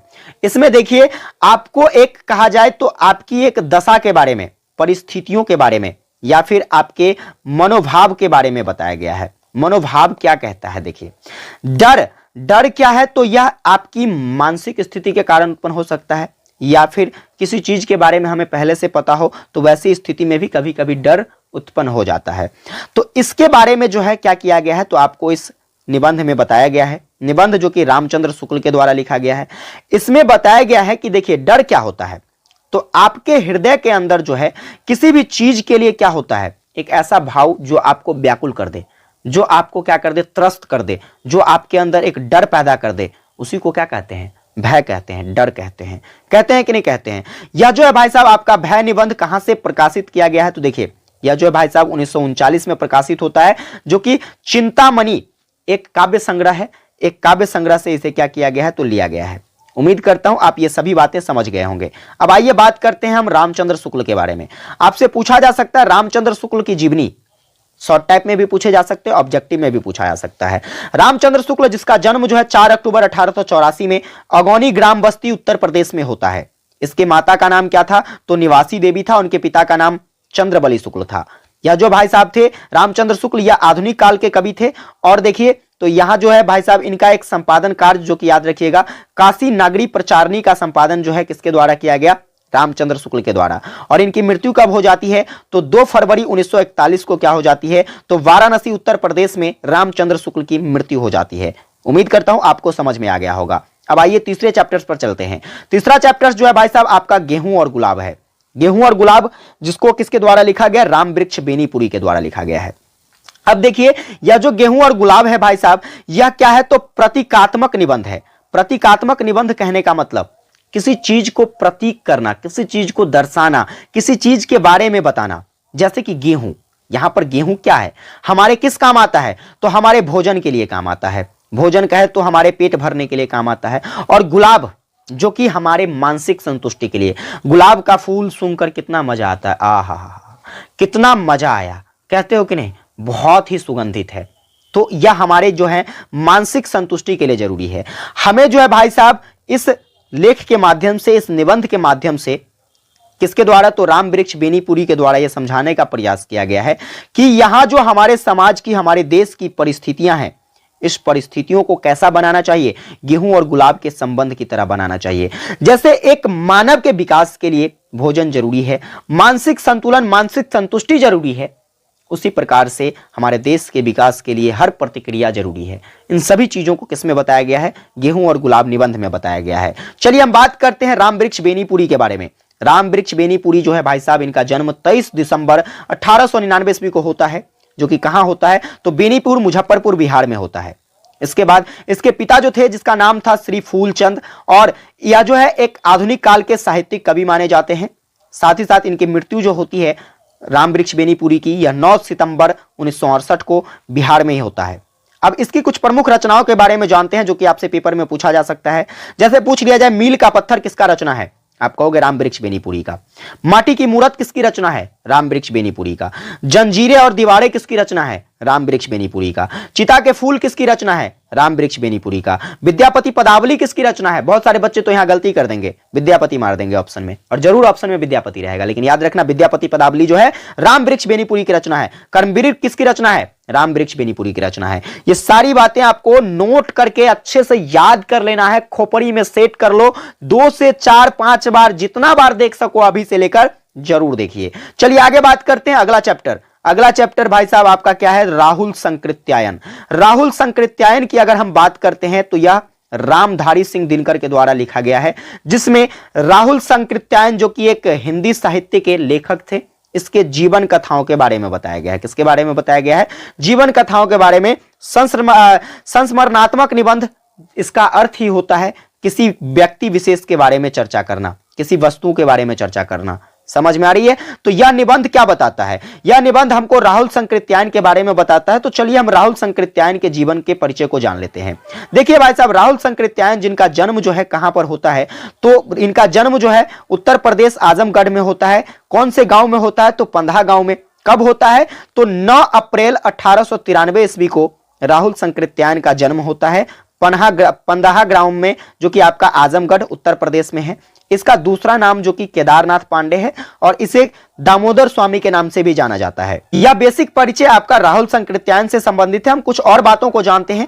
राहुल संकृत्यायन जिसके पिता का नाम था गोवर्धन पांडे और इसकी माता का नाम था कुलवंती। अब यहां पर ये 2 पॉइंट्स नोट कर लो अच्छे से। आपसे पूछा जा सकता है कि राहुल संकृत्यायन को साहित्य अकादमी पुरस्कार 1958 में, पद्म भूषण पुरस्कार तो 1963 में, और इसे एक उपाधि थी जिसका नाम था त्रिपिटकाचार्य। आपसे पूछा जा सकता है कि त्रिपिटकाचार्य की उपाधि किसे प्राप्त था? राहुल संकृत्यायन को। अब पूछा जाए आपसे कि राहुल संकृत्यायन का मृत्यु कब होता है? 14 अप्रैल 1963 में। अब बहुत सारे बच्चे जो हैं क्लास छोड़कर जा रहे होंगे, हमको पता है, लेकिन भाई साहब अभी जो मैं बताने वाला हूं आपको, बस जो शिद्दत से कर लेगा कल पेपर की खोपड़ी में छेद करके आएगा। तुम पेपर दे के आओ फिर हमें बताना। इसके बाद देखिए, अगर आपसे पूछा जाए कि राहुल संकृत्यायन का मृत्यु कहां पर होता है, तो पश्चिम बंगाल दार्जिलिंग में होता है। ठीक है, चलिए आगे बात करते हैं। अब यहां पर यह लिखा किसके द्वारा गया है? राहुल संकृत्यायन के बारे में रामधारी सिंह दिनकर के द्वारा लिखा गया है। तो दिनकर जी के बारे में जान लेते हैं। दिनकर जी का जन्म जो है भाई साहब आपका 23 सितंबर 1908 में होता है। कहां पर होता है? तो भाई साहब सिमरिया घाट, जो कि आपके बेगूसराय जिले में है, बिहार में, यहीं पर इनका जन्म होता है। अब देखो यहां पर पूछा जा सकता है आपसे कि राष्ट्र कवि के रूप में किसे जाना जाता है? रामधारी सिंह दिनकर को। दिनकर जो कि इनका उपनाम था, और इनके पिता जिसका नाम था बाबू रवि सिंह, इनकी माता जो थी रामधारी सिंह दिनकर की, वह थी मनरूप देवी। और देखिए यहां पर ये 2 पॉइंट, तो आपको 3 पॉइंट अच्छे से याद रखने हैं। 3 पॉइंट्स क्या याद रखने हैं? तो रामधारी सिंह दिनकर को साहित्य अकादमी पुरस्कार कब मिलता है? 1959 में। पद्म भूषण भी आपको 1959 में ही रामधारी सिंह दिनकर को दिया गया था, और ज्ञानपीठ पुरस्कार इन्हें 1972 में मिलता है। ठीक है, चलिए आगे बात करेंगे। इसकी मृत्यु कब हो जाती है? तो इसकी मृत्यु जो है 24 अप्रैल 1974 को इसकी मृत्यु हो जाती है। और देखिए इन्होंने जो है अपने जीवन काल में कुछ प्रमुख रचनाएं करी थी, जैसे कि कुरुक्षेत्र, रश्मि रथी, उर्वशी, हुंकार, संस्कृति के 4 अध्याय, परशुराम की प्रतीक्षा, हाहाकार, ये सभी के सभी रचनाएं आपके रामधारी सिंह दिनकर के हैं। किसकी रचना है? रामधारी सिंह दिनकर, जिसे हम लोग राष्ट्र कवि के रूप में जानते हैं। इनका जन्म कहां पर होता है? फटाफट से आप लोग कमेंट करके बता दीजिए, अभी मैंने आपको बताया है। अब आइए बात करते हैं अगला चैप्टर। बड़ा ही सुंदर सा, इंटरेस्टिंग और बहुत ही हंसी मजाक वाला चैप्टर है, सदाचार का ताबीज। ताबीज जानते हो आप लोग? ताबीज कहने का मतलब जंतर, ताबीज कहने का मतलब जंतर से हम जान सकते हैं, गांव घर में यह जंतर के रूप में प्रचलित है। अब देखिए यह जो लिखा गया हरिशंकर परसाई के द्वारा, पूछा जा सकता है सदाचार का ताबीज जो है किसके द्वारा लिखा गया है? हरिशंकर परसाई की रचना है। और यह रचना जो है भाई साहब, यह किसी देश में सर्वत्र व्याप्त भ्रष्टाचार की व्याकुलता पर प्रकाश डालता है। यानी कि किसी देश में भ्रष्टाचार किस हद तक फैला हुआ है, उससे लोग किस प्रकार व्याकुल हैं, इन सभी परिस्थितियों को इसमें वर्णित किया गया है। और देखिए यहां पर ताबीज जो है भाई साहब, ताबीज क्या कहता है? तो इस कहानी को जो है, इस जो है भाई साहब आपका निबंध, इस निबंध को व्यंग्यात्मक तौर पर प्रस्तुत किया गया हरिशंकर परसाई के द्वारा। और हरिशंकर परसाई ने जो है इसमें दर्शाया है कि एक राजा होता है जिसके राज्य में भ्रष्टाचार फैल गया होता है, लेकिन राजा को इसकी जानकारी नहीं होती है। कुछ लोगों के माध्यम से इसे बताया जाता है, तो राजा फिर भी नहीं मानता है, लेकिन फिर भी बार बार कहने पर, कुछ विशेषज्ञों के द्वारा बार बार कहने पर जो है क्या किया जाता है भाई साहब? तो जांच कमेटी बिठाई जाती है। बहुत सारे विशेषज्ञों को जो है जांच के लिए क्षेत्रों में छोड़ा जाता है, बोला जाता है कि आप जांच कीजिए किस प्रकार की भ्रष्टाचार है। तो काफी सारे लोग जो हैं, जितने भी विशेषज्ञ थे, उसमें से परिणाम निकल कर आता है कि वास्तव तौर पर जो है समाज में जो है, साम्राज्य में जो है एक ऐसी भ्रष्टाचार फैली हुई है जो काफी नगण्य है, जिसका इलाज करना क्या है? तो कठिन है। अब यह कठिन, देखिए किस प्रकार का भ्रष्टाचार था? तो वह भ्रष्टाचार था घूसखोरी। क्या था? घूसखोरी, जिसे भाई साहब तुच्छ भी कह सकते हैं। और यह एक ऐसा भ्रष्टाचार है जिसे खत्म भी नहीं किया जा सकता। आज के जमाने में तो और भी नहीं की जा सकती है, हर एक क्षेत्रों में घूसखोरी चलता है। तो उसी आधार पर हम बात करते हैं। तो यहां पर क्या किया जाता है? तो राजा एक वैद्य को बुलाता है। किसको बुलाता है? राजा एक किसको बुलाता है? तो आप कहोगे सर राजा जो है एक साधु को बुलाता है। और साधु जो है, साधु क्या कहता है? तो भाई साहब एक ताबीज देता है। ठीक है, ताबीज जो है वह बताता है कि अगर ये ताबीज जो पहन लेगा वह घूस लेना छोड़ देगा। तब राजा को विश्वास हो जाता है इस साधु पर। वह क्या करता है? तो इसे ताबीज बनाने के लिए ऑर्डर दे देता है, और इसे जो है भाई साहब कितने 5 करोड़ रुपया देता है। कितना देता है? 5 करोड़ रुपया देता है। कहता है ठीक है भाई साहब आप क्या करो, तो ताबीज बना दो। ताबीज बनवाकर पूरे साम्राज्य में बंटवा देता है, हर एक कार्यालय में बंटवा देता है। कार्यालय में बंटवाने के बाद जो है भाई साहब क्या करता है? तो यह महीने के 2 तारीख को चेक करने के लिए जाता है राजा, अपना भेष बदलकर। एक कार्यालय में कि वहां के जो है जितने भी कर्मचारी हैं वो घूस लेते हैं कि नहीं लेते हैं। अब होता क्या है, तो वहां पर कर्मचारी जो है 2 तारीख को मना कर देता है, नहीं लेता है। तो राजा को लगता है कि ताबीज का असर इन लोगों पर हो रहा है। अब परिस्थितियां बदल रही है, लेकिन आगे बढ़ेंगे तो देखिए क्या होता है। फिर एक बार राजा जो है भाई साहब 31 तारीख को महीने के लास्ट दिन जाता है। अब फिर उस दिन वह घूस देने का प्रयास करता है, 5 रुपये। यहां भी इस दिन भी 5 रुपये घूस दे रहा था, आज भी 5 रुपये घूस देने का प्रयास करता। उस दिन जो कर्मचारी है ले लेता है। अब कर्मचारी से पूछता है कि जब मैंने 2 तारीख को आपको घूस दिया था आपने नहीं लिया, 31 तारीख को आपने घूस कैसे ले लिया।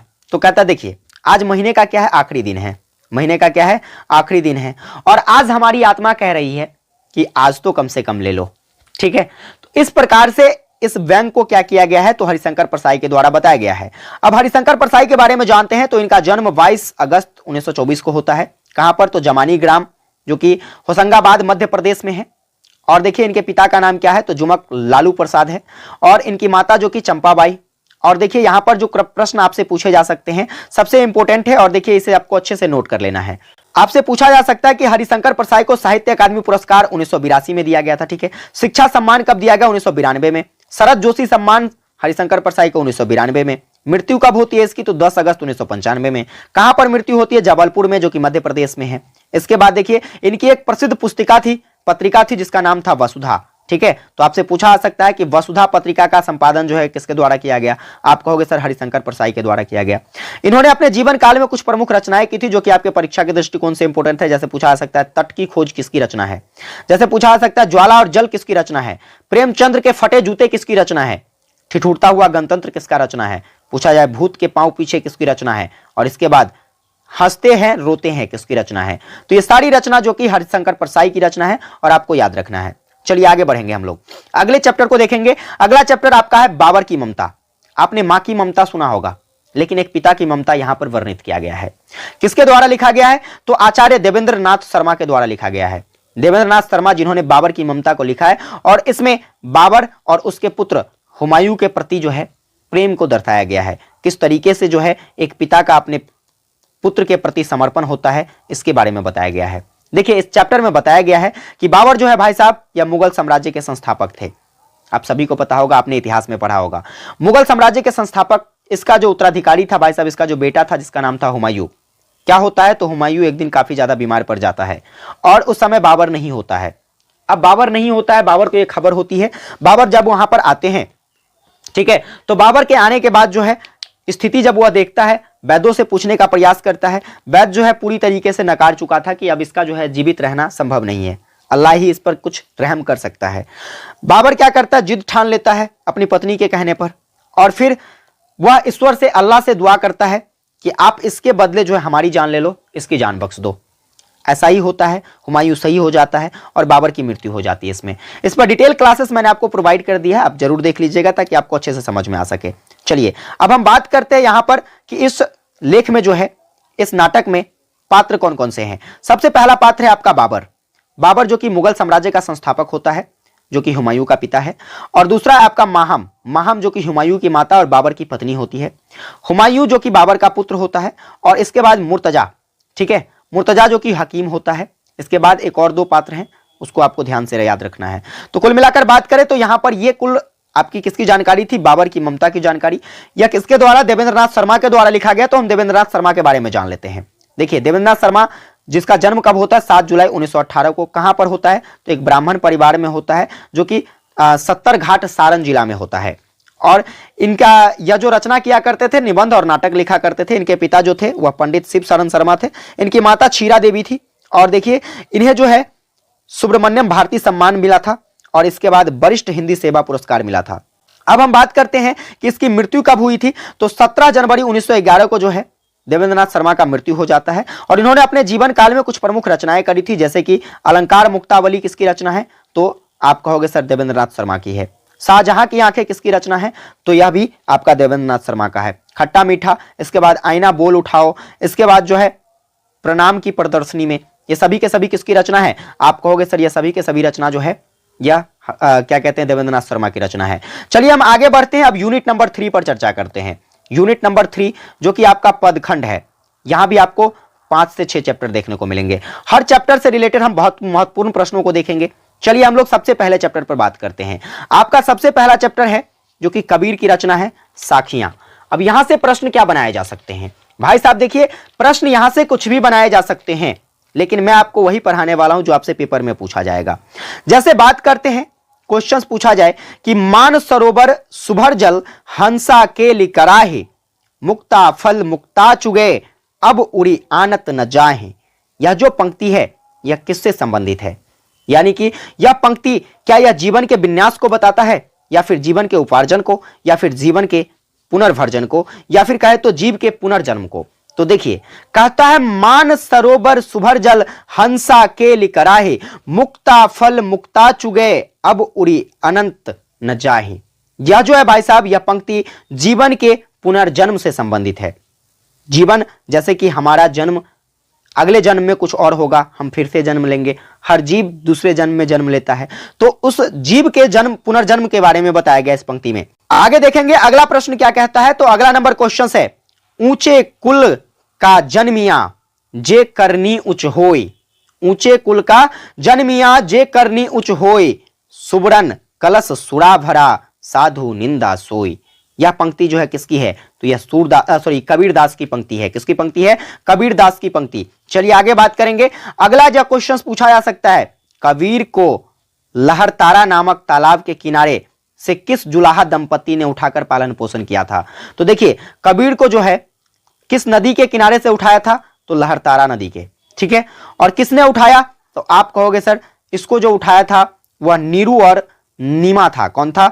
नीरू और नीमा, जो कि पति पत्नी था, जिन्होंने इसका बचपन में पालन पोषण किया था, ठीक है। इसे जो है नदी के तालाब के किनारे से लाया गया था। चलिए आगे बात करते हैं। प्रश्न आपसे पूछा जा सकता है कि कबीर के पुत्र और पुत्री का नाम क्या है? तो कबीर के जो पुत्र थे और पुत्री थे उसका नाम था कमाल और कमाली। चलिए आगे बढ़ते हैं। अगला प्रश्न आपसे पूछा जा सकता है, कबीर किस शैली के प्रयोक्ता थे? तो देखिए, कबीर जो है भाई साहब यह उलट वांसी शैली के प्रयोक्ता थे। जैसे कि आपने सुना होगा, कबीर दास के उल्टे बानी अगना सूखल घर में पानी। तो यानी कि उल्टे वांसी के क्या थे? उल्टे वांसी शैली के ये प्रयोक्ता थे। आगे बात करते हैं। अगला क्वेश्चन क्या कहता है? क्वेश्चन है कि कबीर की भाषा को साधुकरी भाषा कहा जाता है, जिसका क्या अभिप्राय है? तो देखिए, बात करते हैं कबीर की भाषा। तो कबीर की भाषा जो है साधुकरी जो है यह इस आधार पर माना जाता है क्योंकि देखिए इसमें क्या होता है, तो इसके साधुकरी में विकसित भाषा है, साधु संगति में विकसित भाषा है, इसलिए इसे साधुकरी भाषा कहते हैं। आगे बात करते हैं अगला प्रश्न। अगला प्रश्न, कबीर दास के ग्रंथावली की सबसे पहली खोज कब और किसके द्वारा किया गया? तो याद रखिएगा, कबीर दास के ग्रंथावली जिसकी खोज 1903 ईस्वी में श्री एच विल्सन के द्वारा किया गया था। आगे बढ़ेंगे, अगला प्रश्न देखिएगा। अगला प्रश्न आपका कहता है, कबीर की रचनाएं किन किन में संग्रहित हैं? तो कबीर की जितनी भी रचनाएं हैं वह कबीर ग्रंथावली या फिर बीजक या फिर गुरु ग्रंथ में क्या है? तो शामिल किया गया है। चलिए आगे बढ़ते हैं। अगला प्रश्न आपका कहता है कि कबीर दास की साखियां किस शैली में रचित है? यानी कि कबीर दास की जो साखियां हैं यह किस शैली में लिखा गया है? आप कहोगे सर यह जो लिखा गया है यह प्रतीकात्मक शैली में लिखा गया है, दर्शाने प्रतीक के रूप में लिखा गया है। चलिए आगे बढ़ते हैं। अगला प्रश्न आपका अगला प्रश्न है कि हस्ती चढ़िए ज्ञान को सहज दूलीचा डारी, स्वान रूप संसार हैं भूखन दे झांक मारी। यह जो दोहे हैं इसमें कौन सा अलंकार है? तो अलंकार की अगर हम बात करते हैं तो इसमें रूपक अलंकार है। चलिए आगे बात करते हैं। अगला प्रश्न क्या कहता है? प्रश्न है, कबीर ने प्रेम की सच्ची कसौटी किसे माना है? तो प्रेम की सच्ची कसौटी जो है कबीर मानते हैं कि प्रेमी का प्रेमी से मिलन विष को भी अमृत कर देता है। आगे बढ़ेंगे अगले प्रश्न पर। आपका अगला प्रश्न कहता है, काबा फिरी काशी भया राम ही भया रहीम। उक्त पंक्ति में कबीर की किस दृष्टिकोण को अभिव्यक्त किया गया है? तो इस पंक्ति के माध्यम से जो है कबीर ने क्या बताया है? तो भ्रम में पड़े हुए जीव के बारे में बताया है। कहता है काबा फिरी काशी भया राम ही भया रहीम। ठीक है, जैसे कि अभी लोगों को भ्रम है, क्या भ्रम है? राम और रहीम के बीच में, क्योंकि ये धर्मों में बटा हुआ है। तो इसी भ्रम के बारे में जो है जी बताया गया है। चलिए आगे बढ़ते हैं। अगला क्वेश्चन क्या कहता है? आपका अगला क्वेश्चन है कि निरपख हुई के हरि भजय सोई संत सुजान। पंक्ति कवि के सुजान संत की क्या पहचान बताती है? तो यह जो पंक्ति है भाई साहब सुजान संत के बारे में बताता है कि यह निष्पक्ष होकर भजन करने वाले थे, जो भी सुजान संत हुए वह निष्पक्ष रूप से भजन करते थे। फिर हम बात करेंगे अगले क्वेश्चंस की। तो अगला क्वेश्चन आपका कहता है कि ऊंचे कुल का जन जिया जो करनी उच्च होई। अभी मैंने आपको बताया है यहां से क्या जो है इस कबीर के अनुसार जो है किसी भी व्यक्ति की पहचान किससे होती है। तो कबीर के अनुसार जो है किसी व्यक्ति की पहचान उसके किससे होता है, तो उसके ज्ञान से होता है। किससे होता है? उसके ज्ञान से होता है। चलिए आगे बढ़ेंगे हम लोग अगले प्रश्न पर। तो आपका अगला प्रश्न क्या है? तो आपका अगला प्रश्न क्या कहता है कि कबीर ने ज्ञान का प्रतिरूप किसे माना है? तो कबीर ने ज्ञान का प्रतिरूप भाई साहब हाथी को माना है। तो उम्मीद करता हूं समझ गए होंगे। अब कबीर के जीवनी के बारे में जान लेते हैं। तो देखिए कबीर की जीवनी जो है भाई साहब, इसका जन्म 1398 ईस्वी में वाराणसी में होता है, मृत्यु 1518 में मगध में हो जाता है। और ये किस काव्य धारा के कवि थे? तो भक्ति काल के कवि थे सबसे पहले, और निर्गुण भक्ति धारा के कवि थे। इतनी बात याद रखेंगे। अब आइए हम दूसरे चैप्टर की बात करते हैं। आपका पद्मावत चैप्टर है। पद्मावत चैप्टर जहां से प्रश्न क्या क्या पूछे जा सकते हैं। तो पद्मावत सबसे पहले याद रखिएगा किसके द्वारा लिखा गया है? मलिक मोहम्मद जायसी के द्वारा लिखा गया है। किस भाषा में लिखा गया है आपसे पूछा जाए, आप कहोगे सर अवधी भाषा में लिखा गया है। किस भाषा में लिखा गया है? अवधी भाषा में। अब देखिए यहां पर जायसी की हम बात करते हैं। तो जायसी जो है भाई साहब, इसका जन्म होता है 1492 ईस्वी में। कहां पर होता है? तो आप कहोगे सर यूपी में, उत्तर प्रदेश में इनका जन्म होता है। मृत्यु कब होती है? तो मृत्यु 1548 ईस्वी में होता है। इनके पिता का नाम क्या था? तो इनके पिता का नाम कहोगे सर क्या? तो मलिक शेख ममरेज। क्या नाम था? मलिक शेख ममरेज, जो कि आपके जायसी के पिताजी हो जाते हैं। इसके बाद देखिए आपसे पूछा जा सकता है कि प्रेम के पीर, ठीक है, प्रेम में पीर के रूप में किसे जाना जाता है? तो प्रेम में पीर के रूप में जो है मलिक मोहम्मद जायसी को जाना जाता है। एक प्रश्न यहां से बनाए जा सकते हैं कि जायसी के जो गुरु थे, जायसी के गुरु कौन कौन थे? आप कहोगे सर इनके जो पहले गुरु थे वह थे शेख मेहदी। कौन थे? शेख मेहदी। और दूसरे गुरु जिसका नाम था मुबारक शेख। क्या नाम था? मुबारक शेख।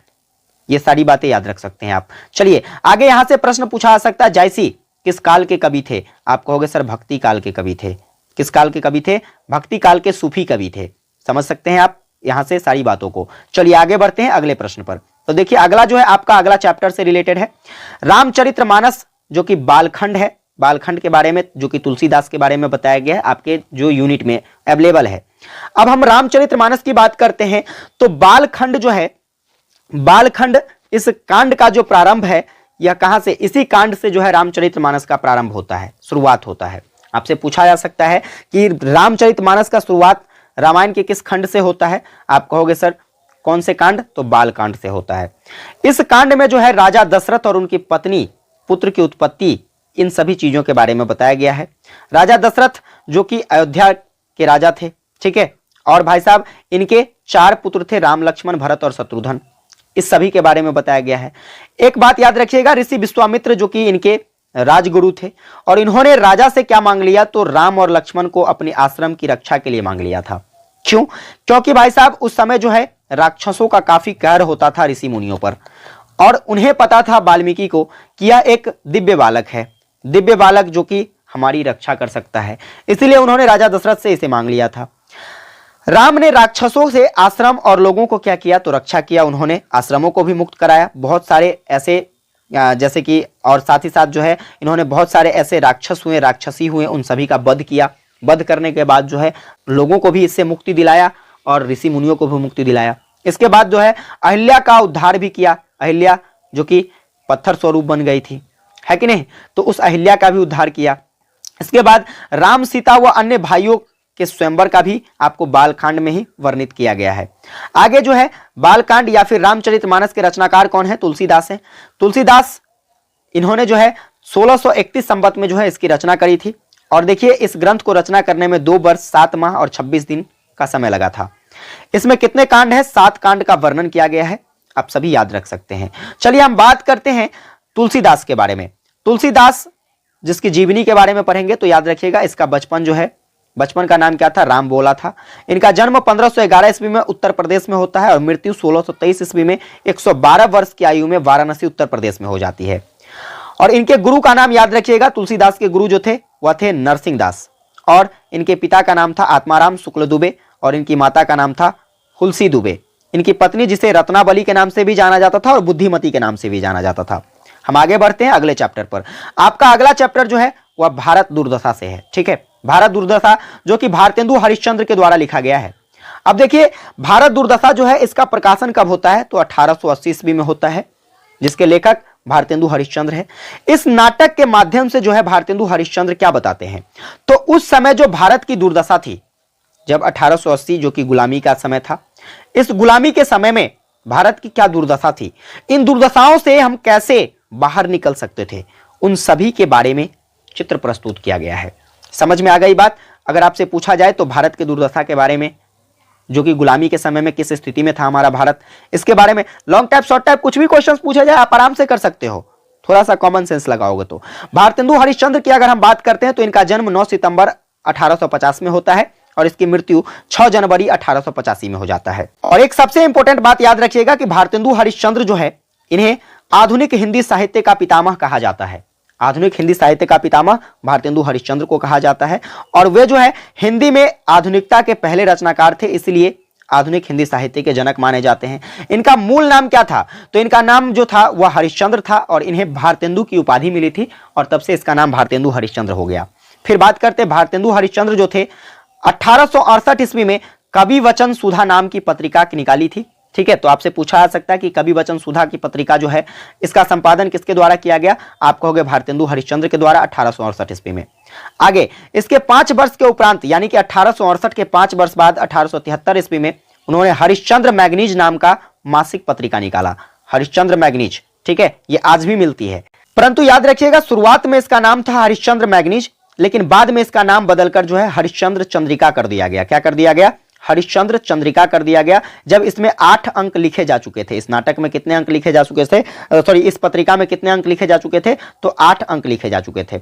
1874 ईस्वी में भारतेंदु जी ने नारी शिक्षा के लिए बाल बोधिनी पत्रिका निकाली थी। कौन सी पत्रिका, तो याद रखिएगा बाल बोधिनी पत्रिका जो कि नारी शिक्षा से रिलेटेड था, भारतेंदु हरिश्चंद्र के द्वारा 1874 ईस्वी में प्रकाशित किया गया। इस प्रकार जो इन्होंने कुल मिलाकर 3 पत्रिका संपादित किया। पहला पत्रिका जो कि कवि वचन सुधा नामक पत्रिका था, इसके बाद हरिश्चंद्र मैगनीज जिसे बाद में जाकर हरिश्चंद्र चंद्रिका के नाम से जाना गया, और इसके बाद बाल बोधिनी जो कि नारी शिक्षा से संबंधित था। चलिए हम आगे बात करते हैं अगले चैप्टर पर। अगला चैप्टर जो कि आपका है राजे ने अपनी रखवाली की। राजे ने अपनी रखवाली की जो कि सूर्यकांत त्रिपाठी निराला की रचना है। अब देखिए यहां पर इसमें क्या बताया गया है, तो राजे ने अपने रखवाली की यानी कि राजा, ठीक है, सिर्फ अपने बारे में सोचता है, अपने स्वार्थ के बारे में सोचता है। उसी स्वार्थ को व्यंग के आधार पर दर्शाने का प्रयास किया गया सूर्यकांत त्रिपाठी निराला के द्वारा। इन्होंने बताया है कि जनता के सच्चे कर्तव्य को प्रेरणादायक के रूप में प्रस्तुत करना यह हमारा कर्तव्य है, और उन्होंने अपने इस कविता के माध्यम से जनता के सच्चे कर्तव्य को एक प्रेरणा रूप में प्रस्तुत करने का इस कविता में प्रयास किया है। साथ ही साथ जो है चापलूसों पर सीधा व्यंग करते हुए बताया है कि चापलूसों से हमें कैसे दूर रहना चाहिए। जैसे आजकल की राजनीति में काफी ज्यादा चापलूसी होती है, तो इन सभी चीजों के आज आपके जो राजा हैं कैसे बनते हैं, राष्ट्रपति चुनाव के माध्यम से, प्रधानमंत्री चुनाव के माध्यम से, तो इन सभी से आपको कैसे दूर रहना है। ठीक है, एक सहज व्यक्ति को, एक सजग व्यक्ति को कैसे आपको चुनना है, इन सभी चीजों के बारे में बताया गया है। चलिए हम बात करते हैं सूर्यकांत त्रिपाठी निराला की। तो निराला भाई साहब जो है इनका जन्म 21 फरवरी 1869 ईस्वी में मेदिनीपुर पश्चिम बंगाल में होता है, जो कि आपका कहां है, तो वेस्ट बंगाल जिसे हम लोग कहते हैं। अब यहां पर इनके पिता का नाम जो था वह पंडित राम सहाय था, और इनकी माता जो थी वह रुक्मणी थी, और इनके पत्नी का नाम मनोहर देवी था। और आपके जो है सूर्यकांत त्रिपाठी निराला जिसका निधन कब हो जाता है, 15 अक्टूबर 1961 में प्रयागराज उत्तर प्रदेश में, जिसे हम लोग पहले इलाहाबाद के नाम से जानते थे, आज प्रयागराज के नाम से जानते हैं। ठीक है, चलिए आगे बात करते हैं हम लोग। तो आपका जो है अगला चैप्टर जो कि क्या है, तो अपघटन घटना क्या समाधान, अपघटन घटना क्या समाधान, जो कि रामधारी सिंह दिनकर के द्वारा लिखा गया है। अब देखिए वैसे तो कोई भी ऐसा साहित्य नहीं है जिसका कोई ना कोई उद्देश्य ना हो, हर एक साहित्य का उद्देश्य होता है, क्योंकि इसमें क्या होता है, तो सभी के हितों के बारे में बताया जाता है। इसी उद्देश्य के साथ साथ जो है इसमें जो है मनोरंजन को दर्शाया गया है, और साथ ही साथ जो है स्वांत क्या कहते हैं, तो स्वांत सुख के बारे में बताया गया है, और जनहितार्थ के बारे में। यह जो अपघटन घटना क्या समाधान, इसमें रामधारी सिंह दिनकर ने लोगों के हितों के बारे में चर्चा किया है। इसके बाद हम बात करते हैं, तो देखिए यह जो आपका रचना है, यह कविता बापू काव्य से लिया गया है। बापू काव्य जो कि मनोरंजन प्रधान काव्य है, तो हम नहीं कह सकते हैं। इसमें भाई साहब व्यक्ति के काफी ज्यादा चीजों का व्यक्ति के जीवन का चर्चा किया गया है। दिनकर ने स्वतः सुखाया इसकी रचना की है और इस उद्देश्य को नकारा भी नहीं जा सकता है कि यह मनोरंजन से नहीं जुड़ा हुआ है, क्योंकि बापू जो आपका काव्य संग्रह है, इसमें बहुत सारी चीजों, बहुत सारे काव्यों का वर्णन किया गया है और हर काव्य आपको हर तरीके की शिक्षा देती है। तो इसे आप व्यंग्यात्मक मनोरंजन के रूप में कह भी सकते हैं, नहीं भी कह सकते हैं। इस रचना का अंतिम उद्देश्य है बापू के प्रति अपना पूर्वाग्रह को तोड़ते हुए काव्य रूप में उपस्थित करना और उन्हें अवतार घोषित करना। बापू जो कि महात्मा गांधी, ठीक है, तो उनके अवतार को यहां पर दर्शाने का प्रयास किया गया है रामधारी सिंह दिनकर के द्वारा। ठीक है, चलिए आगे हम बात करते हैं। तो रामधारी सिंह दिनकर की जीवनी के बारे में पढ़ते हैं। रामधारी सिंह दिनकर की जीवनी के बारे में बात करें तो इनका जन्म 23 सितंबर 1908 ईस्वी में सिमरिया घाट बेगूसराय जिले में हुआ था। ठीक है, और इनकी मृत्यु जो है 24 अप्रैल 1974 में 65 वर्ष की आयु में मद्रास तमिलनाडु में हुआ। इन्होंने अपने जीवन में बहुत सारे ऐसी रचनाएं करी जैसे कि कुरुक्षेत्र, रश्मि रथी, उर्वशी, हुंकार, संस्कृति के 4 अध्याय, इसके बाद परशुराम की प्रतीक्षा, हाहाकार, ये सारी बातें मैंने आपको पहले भी बताया है। इन्होंने 1959 ईस्वी में साहित्य अकादमी पुरस्कार प्राप्त किया। 1959 में इसे पद्म भूषण भी मिला और 1972 में ज्ञानपीठ पुरस्कार मिला। इनकी पत्नी जो थी जिसका नाम था श्यामवती देवी। चलिए हम आगे बढ़ते हैं। तो कुल मिलाकर देखिए यहां पर ये कविता के खंड थे जिसे मैंने पूरा यहां पर कंप्लीट कर दिया है।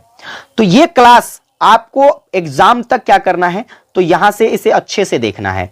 अब कुछ स्टूडेंट्स के मन में सवाल होगा, सर आपने क्लास तो करा दिया, हमने पढ़ भी लिया, लेकिन पेपर में क्वेश्चंस कैसे पूछे जाएंगे? तो देखिए पेपर में हम क्वेश्चंस की बात करें तो जितना भी पॉइंट बताए हैं, यह पॉइंट भाई साहब आप क्या करोगे, अच्छे से पढ़ लो, याद कर लो, रट जाओ, सुनकर याद करो, रट के याद करो, लिखकर याद करो, याद कर जाओ, क्योंकि यहीं से ऑब्जेक्टिव क्वेश्चंस आएंगे, इससे बाहर क्वेश्चंस नहीं आएंगे।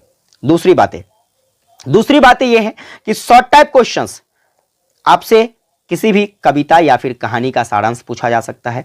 तो मैंने हर एक कविता और हर एक कहानी का जो है आपको सारांश बता दिया है। आप सारांश को देख सकते हैं, सारांश पढ़ के आप आंसर कर सकते हैं। किसी एक पात्र के बारे में पूछा जा सकता है, तो हर पात्र के बारे में, जहां पात्र था वहां पात्र के बारे में मैंने आपको बता दिया है। इसके बाद हम बात करते हैं लॉन्ग टाइप क्वेश्चंस। तो लॉन्ग टाइप क्वेश्चंस में आपसे क्या पूछा जाएगा? लॉन्ग टाइप क्वेश्चंस में किसी भी कहानी का सारांश पूछा जाएगा, किसी भी कहानी के बारे में डिटेल में बताने के लिए पूछा जाएगा। बस यही चीजें पूछी जाएगी। साथ में कविता से हम बात करते हैं तो कविता से आपको भावार्थ भी पूछे जाएंगे। ठीक है, कविता से भावार्थ भी पूछे जाएंगे, तो आपको घबराना नहीं है। ऑप्शन आपके पास होते हैं, आप उसको छोड़ दीजिएगा, क्योंकि भावार्थ आपने नहीं पढ़ा है। अगर पढ़ा होगा तो आप उसे कर सकते हो। तो उम्मीद करता हूं आज की ये महामैराथन क्लास आपको हेल्पफुल लगी हो। अगर ये क्लास हेल्पफुल लगी हो, चैनल पर नए अभी तक सब्सक्राइब नहीं किया, सब्सक्राइब करके नोटिफिकेशन बेल को ऑन कर लेना। सेशन को एक प्यारा सा लाइक करके अपने सभी दोस्तों को शेयर कर देना। विशेष आप लोगों से अगली क्लास में मिलेंगे, तब तक के लिए जय हिंद, वंदे मातरम।